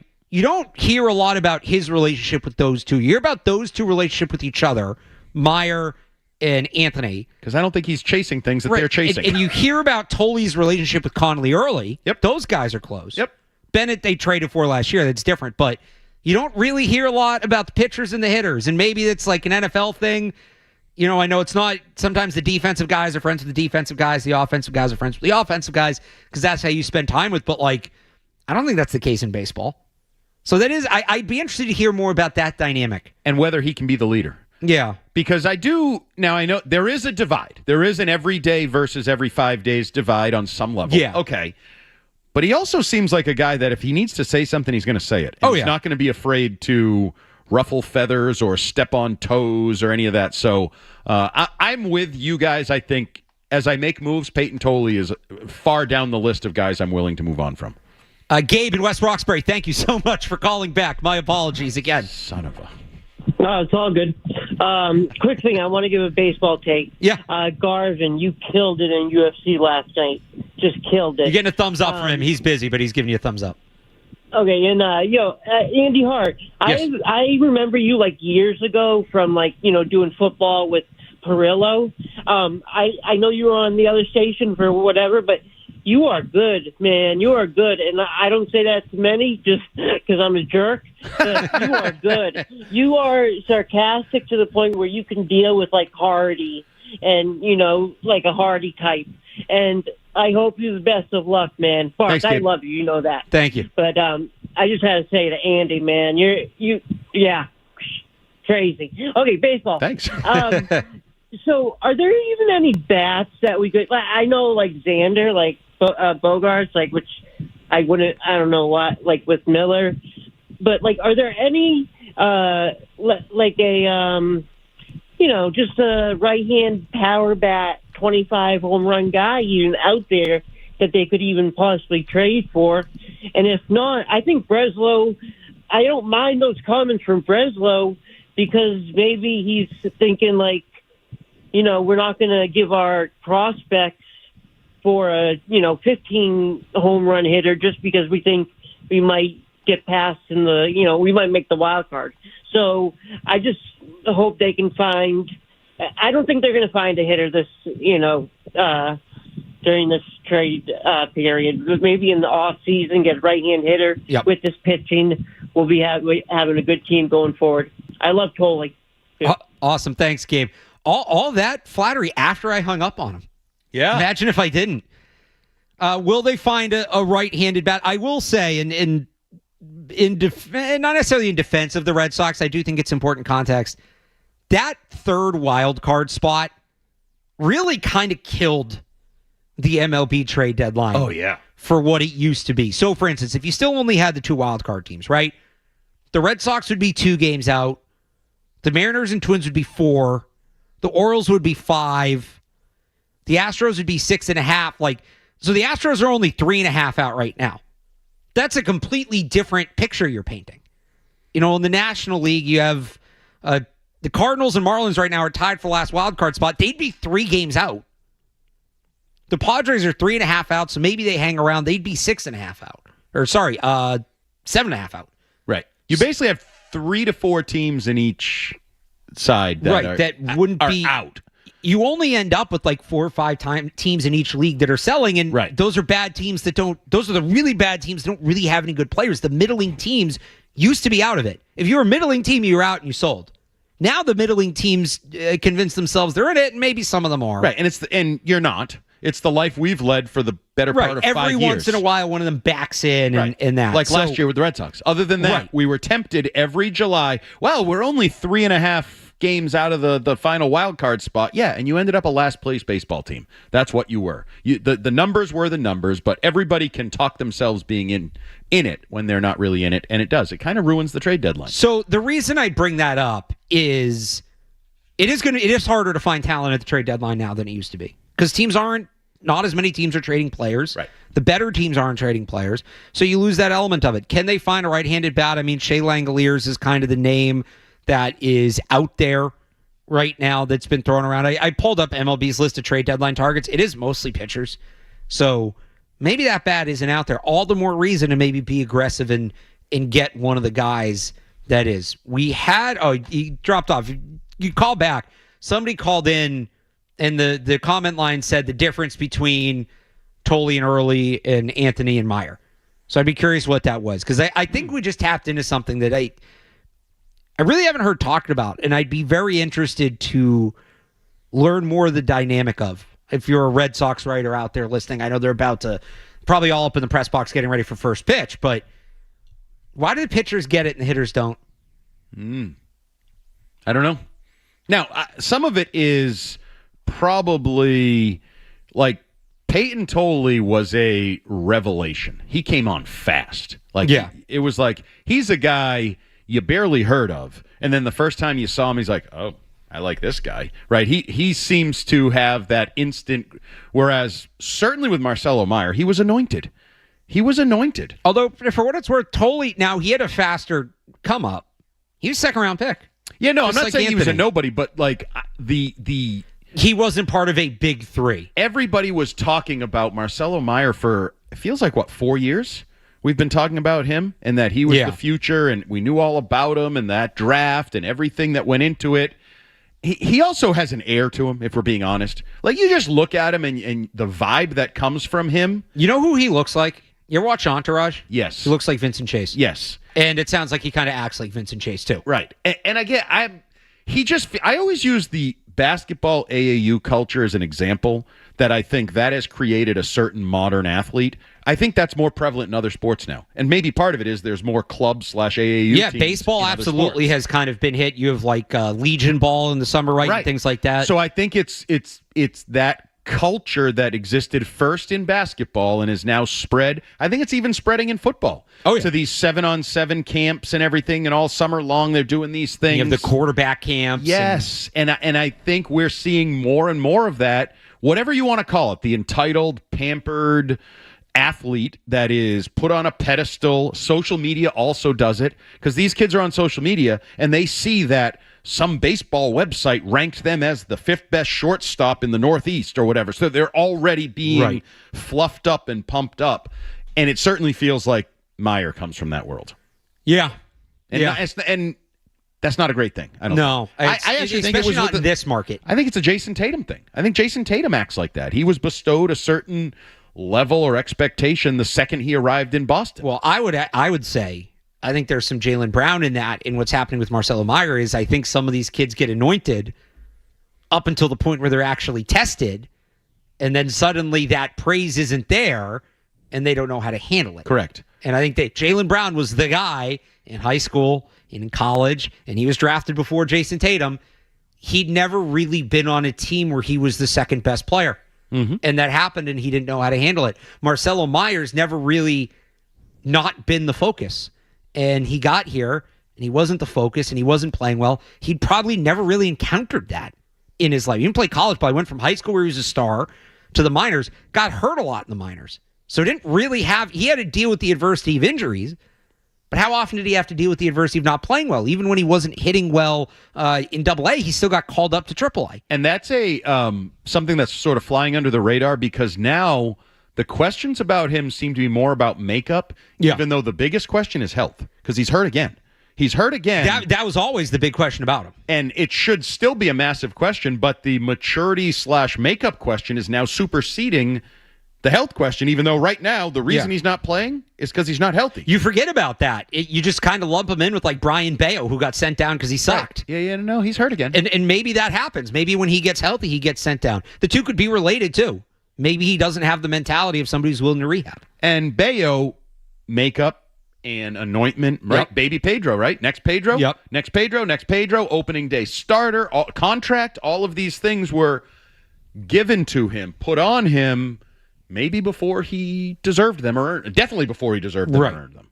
So what that leads to is young, immature players that don't handle it well, and if you don't surround them with the right structure, it goes sideways.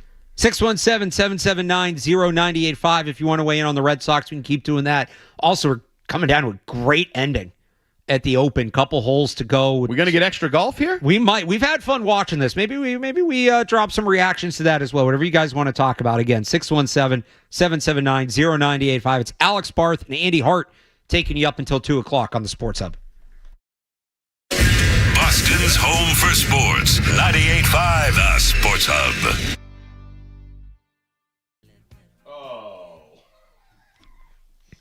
Did you see that shot? Yeah. It hit nowhere near the bunker and then just kept rolling, and now it's in the bunker. So I have felt all week like this course has been too easy, has been too forgiving. You had 3 guys tie the record for the lowest round at a major championship. Oh, and he hates that. Kim, where's that going? That's not terrible. Oh, nope, it's still rolling. Is that going to roll off? No. Golf is not a radio sport. Yeah, that's wow. I was wrong on that. I misread that. It rolled way off. Because he kicked the ground. He knew. The course is... I am typically one that roots for the course. I like watching these golfers look like me out there. Makes me feel better about myself. Did you root for the shark and Jaws? Who was it earlier that caught the lip of the bunker and rolled back in? It was one of the leaders. I think it was Herbert. Maybe Herbert. Yeah. And it's just, I've been there. 325-yard drive down the middle, can't relate. Unable to get out of a bunker, can totally relate. But we've got so the leader in the clubhouse, I got to pull it. Do you have the leaderboard up there? Yeah, so Cameron Young is is -9. Ryan Fox is on 18, I think. Yeah, so 17. Fox and Burns are teeing off on 18. Yeah, so they are one and tied and 1 stroke back, respectively. Right. You also have Kim, I believe, is still teeing off, and Gerard. Well, so they're further up on 18. So there's 4 left in play. It's really just Fox and Burns, right? Who could be a 3-way tie. Who knows how this plays out? Kim, in theory, could double, or no, not after he just rolled off. He could birdie he needs to eagle. Yeah, no, math is hard. This is why you don't do math. So Fox could win it. Yeah, or it could end up in some form of a tie with Young, Fox, Burns. That's very much in play. I would like a 3-way tie. I wouldn't hate that. It is so the Open Championship does a 3-hole aggregate playoff. Oh, so not sudden death. No. You got to play 3 holes. 14 looks like 14, 15, and 18. Okay. Well, I'm rooting for the playoff. I don't root for the course. I root for good golf, but well, I root for the playoff too. Some of it depends on where it is. Like the Masters, I root for just a good tournament always, but this in the US Open, right? It's supposed to be difficult. Yes. You don't want to see a guy win at 20 under in those tournaments. Right. And this is about right, but this has been one of the more entertaining golf tournaments, not just because of the golf itself. The golf's been good, and again, it's close as they walk up the 18th here. You've got Bryson upset with the ruling. You got Rory just flat out being like, I don't like that guy. I know Scotty had some issues with the rules officials today. It's been complete and utter chaos out there. So you had the Donut Bunker? Is that the name of a donut shop on the course? Oh, it might be. Oh, now you're speaking my language. I can eat some donuts while I watch guys tee off. Yeah, the McIlroy comments and then the Scotty Scheffler non-comment comments in which, and I don't know if people saw this, he said, I don't have a lot of thoughts on... Actually, I do have a lot of thoughts on it, but I'm in the middle of a tournament, so I'm going to keep them to myself and focus on going out there and having a good round of golf. This is, we were talking WWE earlier. I don't think it's bad for golf to have a little bit of a WWE or reality TV backstory, right? So the golf is one thing, the course is one thing. Those are standards. Yeah. But now do we have... Rory said he does not like Bryson DeChambeau. Scheffler, maybe he'll speak at some point on his thoughts on the issue and the player in question. To have a villain, and I do think DeChambeau embraces that idea of he's the villain, he's the outsider, whatever you want to call it. I think that's good for golf because I've said this, when Tiger was driving the ratings, it was Tiger. It was all about Tiger. You had the celebrity. You had the guy everybody knew. Now the best golfer in the world, I'm not sure... Not the casual fan, but there's a lot of people that don't really know who the best golfer in the world is right now, would be my guess. Yeah, it's sort of like boxing. When you lose that heavyweight champion, and it's not good for no one to know who the good boxers are or the good golfers are. It doesn't help the sport. You need names. You need names. You need measuring sticks. You need storylines. You need a guy that's going for his X straight win, and who's chasing him, and can they overtake him, and do I hate him or do I love him? I don't know. And that's where I think it's good for this to be a little controversy. I think it's very good. And I think what's only going to help is, so Liv's not folding, but they're not, the Saudis are out or something, done. right? They don't have funding. They're not throwing around money anymore. Right. So you're starting to see, in the PGA earlier this year put out a guideline for guys to return to PGA if they want, but you're going to get all these Liv guys coming back into PGA. So there'll that's be a little... going to be contentious. Well, I've always thought, this could be a me problem, but I've always thought if I played a round of golf with a guy that I'm not friendly with, under the pressure of I could get into an issue there. Over the course of 18 holes, I could develop something that annoys You're me. trying to get in a rhythm, and this a-hole's taking his time, and whatever, hey, man, there's money on the line. Let's go. So I think while a lot of the world has leaned into that, I think golf should lean into that. Lean into the fact they don't like each other, right? Hell, I'd be looking to do some sort of a skins game with DeChambeau and McIlroy, paired up, and they got to play golf together and mic them up and see if they can piss each other off. They'll go for it because Rory ultimately is in it for the PGA. Rory believes in the PGA. He wants to be the savior of the sport, and he has to know the numbers that thing would do.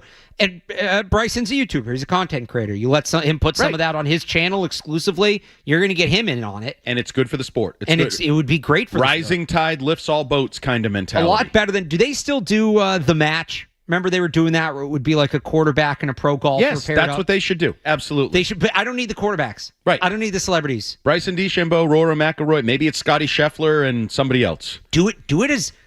What they should do...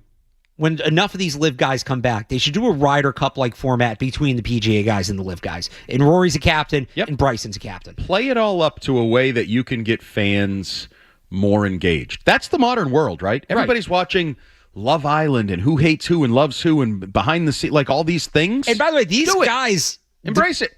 The sport doesn't do a great job of it. Some of these guys have a decent personality. Did you watch Full Swing?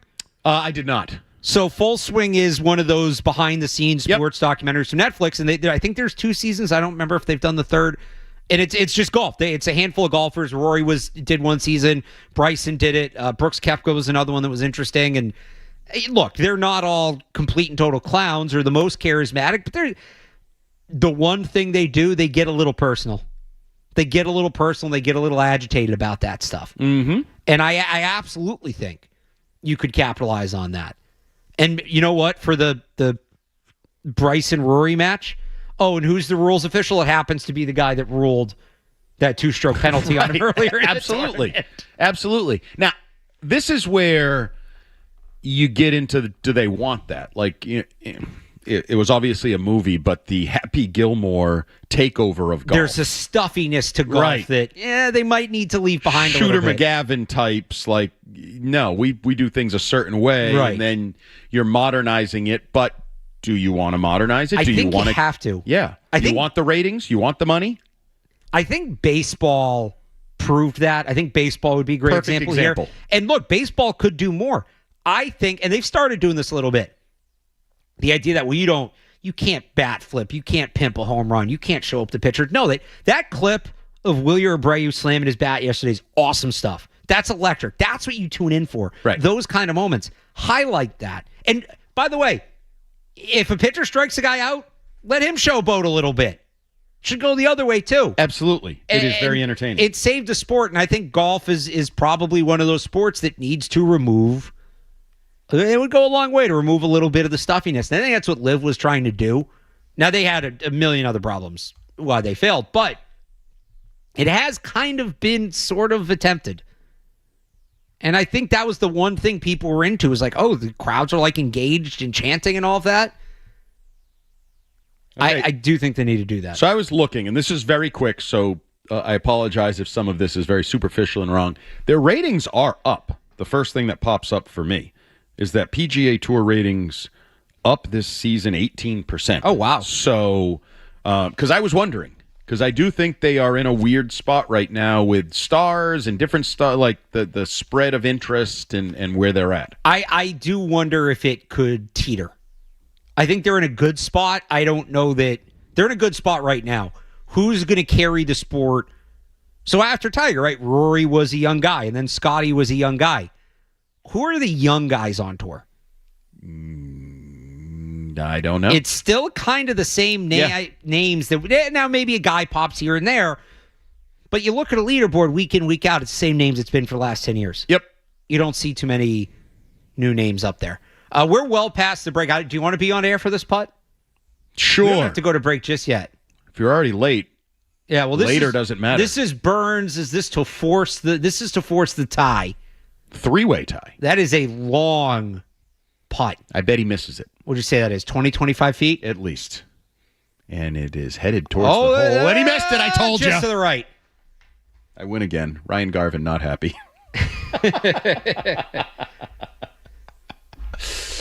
We do need to hit this break. It's going to be... Oh, no, Fox is lining his... Fox is waiting. We're going to hit the break. When we'll come back, we'll let you know. So stay tuned. And we'll let you know if it's a solo winner, if we're going to a playoff at the Open. Final segment of the show you want to call in to 617-779-0985. Alex Barth and Andy Hart on the Sports Hub. But it got to like the left side of the cup and kind of came back and in. Perfect amount of touch. Great ending to a great tournament. He shoots 2 under for the round, but holds on to win at 10 under. Cam Young at 9 under. Sam Burns at 8 under. So, ironically, a tournament that was super crowded at the top pretty much the whole way.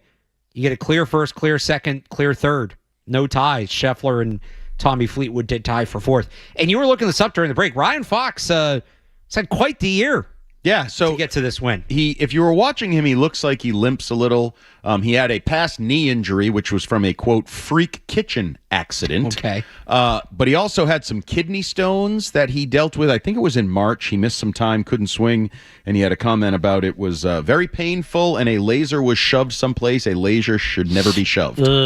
Yeah. It's not what you're looking for. But I bet you he's feeling no pain right now, because he is the Open champion. The Open champion and the first ever major for him. He had not finished higher than 19th at a major previously. Wow. T19 at the 2025 U.S. Open. So, guy kind of comes out of nowhere from New Zealand. So, no American or Brit wins the Open Championship. But then 3 straight Americans top the leaderboard. So, you got that going for you. You do have that. Second place, first loser type thing. Let me ask you this. Good or bad for golf? Your 2026 major champions. Rory McIlroy, Aaron Rai, Wyndham Clark, Ryan Fox. Bad. Bad because it's spread out, and bad because you kind of only have one big name in there. I think you want villains and champions. I say this in all sports. I think, is Wyndham Clark not that a bit? He's a big-ish name. Okay. But I think doing that, if you ask, then Fair. That you know what I mean? Yeah. If you ask if somebody's a big name, then they're not a big probably name. not. I always use like the mother or grandmother test. Like if the average person, okay, if a sports fan has seen the name, Right. but if that person asked his mother, would she have seen the name? And probably not is the answer. But no, I think measuring sticks are important. I think undisputed heavyweight champions in all sports are important. And I don't think that's good. Parity in golf, I don't think is good. No, you don't want parity. You don't want just one guy. But you want like 3 or 4 guys that are kind of rotating. Unless around. the one guy's Tiger Woods. Because Tiger versus the field back That's in the true. day, and you debate whether you take the field or you take Tiger. But There when was that it was Scotty winning every tournament by like 6 No. strokes, Nope. it needs to be close. Yes. You need a reason for it to be close to what, like at the very least today it was close. And you had some notable names up there, Sam Burns, obviously Scotty, although I don't know that Scotty was ever really I don't think he in was. it. He was kind of close enough that his Sniffing. name was there, but that's kind of what he's become. He's always going to finish top 10, but he's not really threatening to win any of these. I know at the Masters he was kind of there, but there never was that moment where he took it and turned the corner. But good. I know there's still a bunch of tournaments left, but good year of golf. So if you're a guy like Ryan Fox, Yeah. like you're a made man now, right? Yes. Is that feel like that must be an incredible feeling? It's almost like I don't know, I guess in music it would be the one-hit wonder thing where you hit a certain level. Shabuzi had that, what was that, bar song a couple of years ago? Whatever. Shabuzi has some other good songs. No, I know, but I'm Yeah. just saying, like, that must be an interesting feeling when you're like, I just hit the lottery. Like, you can't take this away. No matter what I do in the rest of my career, I am the 2026 Open champion, right? And like that, Right. that puts you on a certain level. That's pretty cool. That is a pretty cool, and is he crying? Yeah. Oh, yeah, he must be Emotional. FaceTiming maybe some family or something. Yeah. So he's not a young guy. He's not old, but he's 39. Which is old for golf. So he turned professional in 2012. So he's been 14 years 14 years in. First major, you said? 19 career wins. This is his first major. Yeah. I would He cry only had too. 2 other PGA Tour wins. They were both last year. I mean, a lot of his wins, European Tour, Australian Tour, other tours, that kind of thing. Not a guy that's been, and both his PGA Tour wins were in a playoff. Wow. Good for him. I was rooting for a playoff today.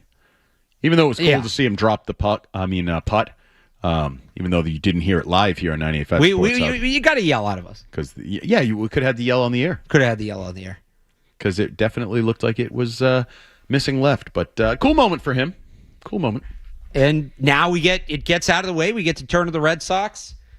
Before we wrap this up, it's the last segment on the show, any other Red Sox type thoughts we didn't get to? I know we did a lot of it, but I feel like there's just so much going on with this team right now. We didn't even really talk that much about yesterday's game, which was a great game. It was a great game. It was a comeback game. It was another way for them to prove what they're made of. And they're really leaning into this. They're really, like, some of the comments from Chad Tracy and the other players starting to talk about belief and energy and that idea that you think, because remember when they started the year, one of the not having an offense, what the hell just happened? Do you want to talk about what just happened? So it was a lazy fly ball to center field. Not lazy. Rafael had to get on his horse a little bit, but he was going to get there. I don't think Jaron Duran thought he was going to get there. Yeah.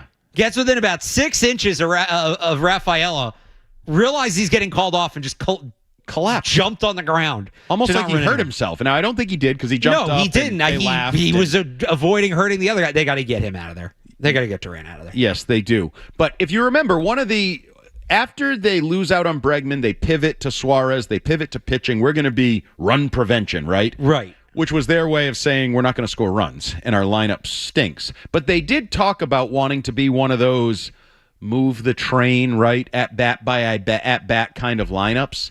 They've developed a little bit of that. They've also developed timely home run hitting. That's the other thing. Just home run hitting in general. Right. Weren't they were last in the league in home runs by a wide margin at one point into the year. Now they're actually hitting the ball out of the ballpark, and when they need it, when it's you got Jones yesterday, you're down 2-0, oh, it's 2-2. You got Wilyer Abreu with the home run. Like, I don't know.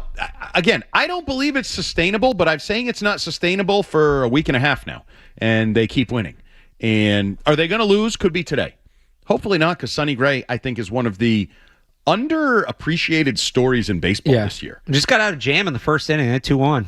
And has had an awesome season. Yeah. For a guy that he's one of these weird trades where somebody's paying half his contract, like you kind of took him off the hands.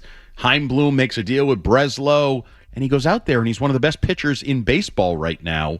And it just, I don't know. I feel like it doesn't get talked about enough, what he's doing. It's more like the Red Sox pitching staff in general gets the love, not a lot of sort of solo love for Sonny Gray. And he had his first start of the year, remember, was not good. I don't remember. His first start of the year, if I remember correctly, I'm going to pull up his game logs, because I remember texting friends like, here we go, another old pitcher that they just... Barth, wrong again. I know, right? Or it was the first inning was rough. He might have gone out of 4 innings, 3 earned runs, 4 total, allowed a home run. And I remember being like, oh, this is going to be like Corey Kluber again, isn't it? Yeah, not great. Just like some old guy. And I think even his second start, he really was in May. Like the first month, he had a 4.30 ERA after his final start in April. Wow. Yeah, he was... And now he's at 2-6. 2-1, yeah. So since then, so from his first start of May on, I think he missed a start in there because he had a start on April 20th, and then his next start wasn't until May 6th. So I forget it. Was he on the IL briefly?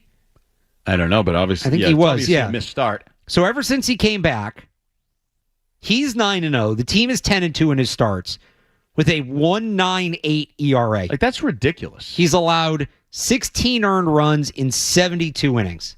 That's ridiculous. And it kind of snuck up on you because Yeah. he had that rough start and the team was bad, so you're not really paying attention and started rolling. Yeah, no, that's an underappreciated part of their success this year. One of many, because they don't have a lot of even Rafaela, who's at bat right now. Like, right, I know he was an all-star, but in all the contracts, the early contracts given out, I think a lot of people had doubts about him being the next Jackie Bradley. And he's streaky, and he has those hot streaks, but there's a lot more of the not hot streaks that balance it out, and he's never going to hit. He has become a fun, clutch, good all-around player. He's not just a defensive guy in center field who every once in a while will have a big hit or two. He's become a good, and that contract looks better by the day. He's a good complementary player. He's a major league player. He's representative. He's in the lineup. You're not going to build a team around him, but he can absolutely play. And yeah, it was hamstring for Sonny Gray. Held him out in late April. So ever since he came back from that, he's just been absolutely nails.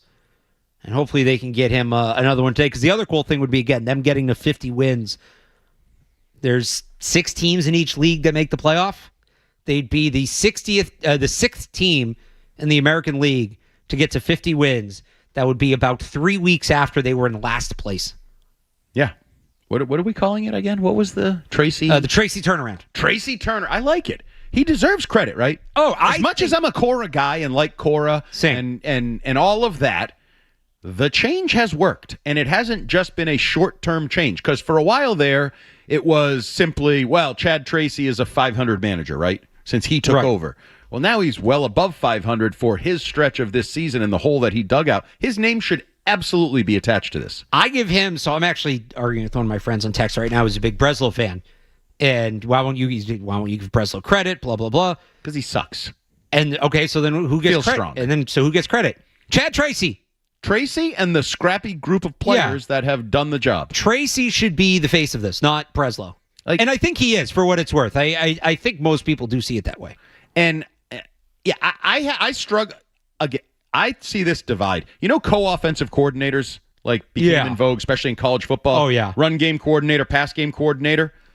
I would be happy with Craig Breslow as my pitching game coordinator and bringing in a lineup game coordinator at the GM level, because he still has not proven he really has any idea how to put together a major league lineup and deal with hitters and day-to-day players. He has done a nice job with pitching. We can all agree with that. He's done a nice job with pitching. But that's only half the job.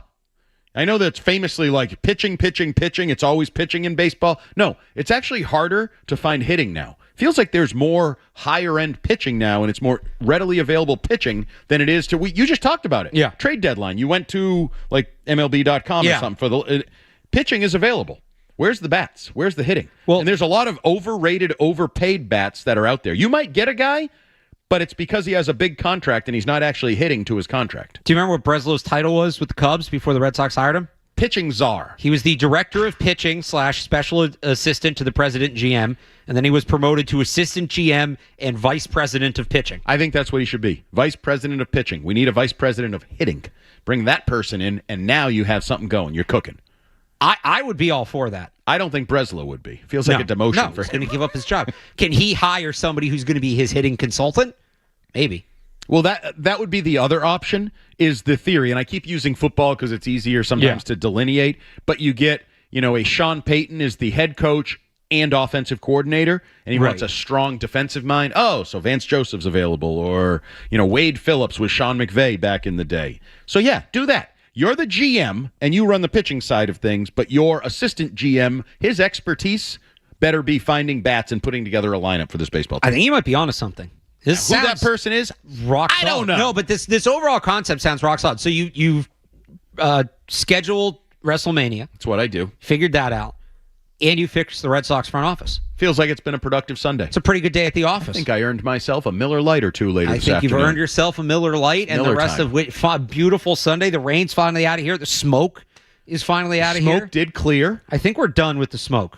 I hope. Is the fire out? That I don't know. Then I don't think we can say we're definitively done with the smoke if it's still burning. They were all, and the thing we didn't get to talk about, we can do here real quick before we wrap it up. Did you say they were almost going to move the World Cup final? Because of the smoke? Yeah, they were talking about it. I'm not surprised. Are you going to watch that today? I'll watch some of it. Yeah. Who do you got? Messi. Yeah. I don't know. My new favorite player. And I love that one of the things that drew me to him, he doesn't bitch as much as other players, it seems. Right. He's good. He scores goals, which is something the U.S. could learn to do from their star players. And that back and forth that led to the meme where he makes the face like, okay. Yeah. And then went and won the game. Love that. Love that. That was the cliche, like, take a number. He took a number and was going to remind that person, when I whoop your ass, make sure you know it, and it's become a good meme. I usually hate when anybody gets compared to Tom Brady, but there is... I mean, you watch him go about his business, and they're like, remember in the Bucs Super Bowl when Tyrann Mathieu chirping Brady, and he kind of gives that same look, like, this is what we're doing? Right. Okay. And then also, for a lot of us that enjoy, say, Dustin Pedroia and Doug Flutie, he's like 5'6" or something. Right, he's short king. In this world where you got to be tall and muscular, if you saw him and didn't know he was one of the greatest athletes on the planet, like, you wouldn't know he's one of the greatest athletes on the planet. No, there's inevitability to him, too. An inevitability that it's reminds like Thanos? me, like what Brady had. He snaps and he wins a World Cup. You just kind of watch him walking around, you're like, oh, he's going to do something cool, isn't he? I can feel it. So, everybody enjoy that. That's coming up later today, the World Cup final, Red Sox in action. Great golf tournament just wrapped. Again, good sports day, good beach day if you're out there, good golf day, good day to be outside. Enjoy the rest of your weekend, because if you are a football diehard, this is the last weekend without football. Training camp back on Saturday, players report on Friday. I will have coverage of all of it on 98.5, thesportshub.com. Bringing back the Patriots Hub podcast this week. First episode on Wednesday. Andy, when are you back? I am back next weekend, and I believe next Sunday I will be live from Gillette Stadium on the ramps with Matt McCarthy, I think. So make sure to tune in for that as well. We've got Mark Dendero coming up next. Yes, Mark Dendero has you till 5 o'clock. We're getting out of here. Enjoy the rest of your weekend, everybody. We'll talk to you then. Bye. Boston's home for sports. 98.5 The Sports.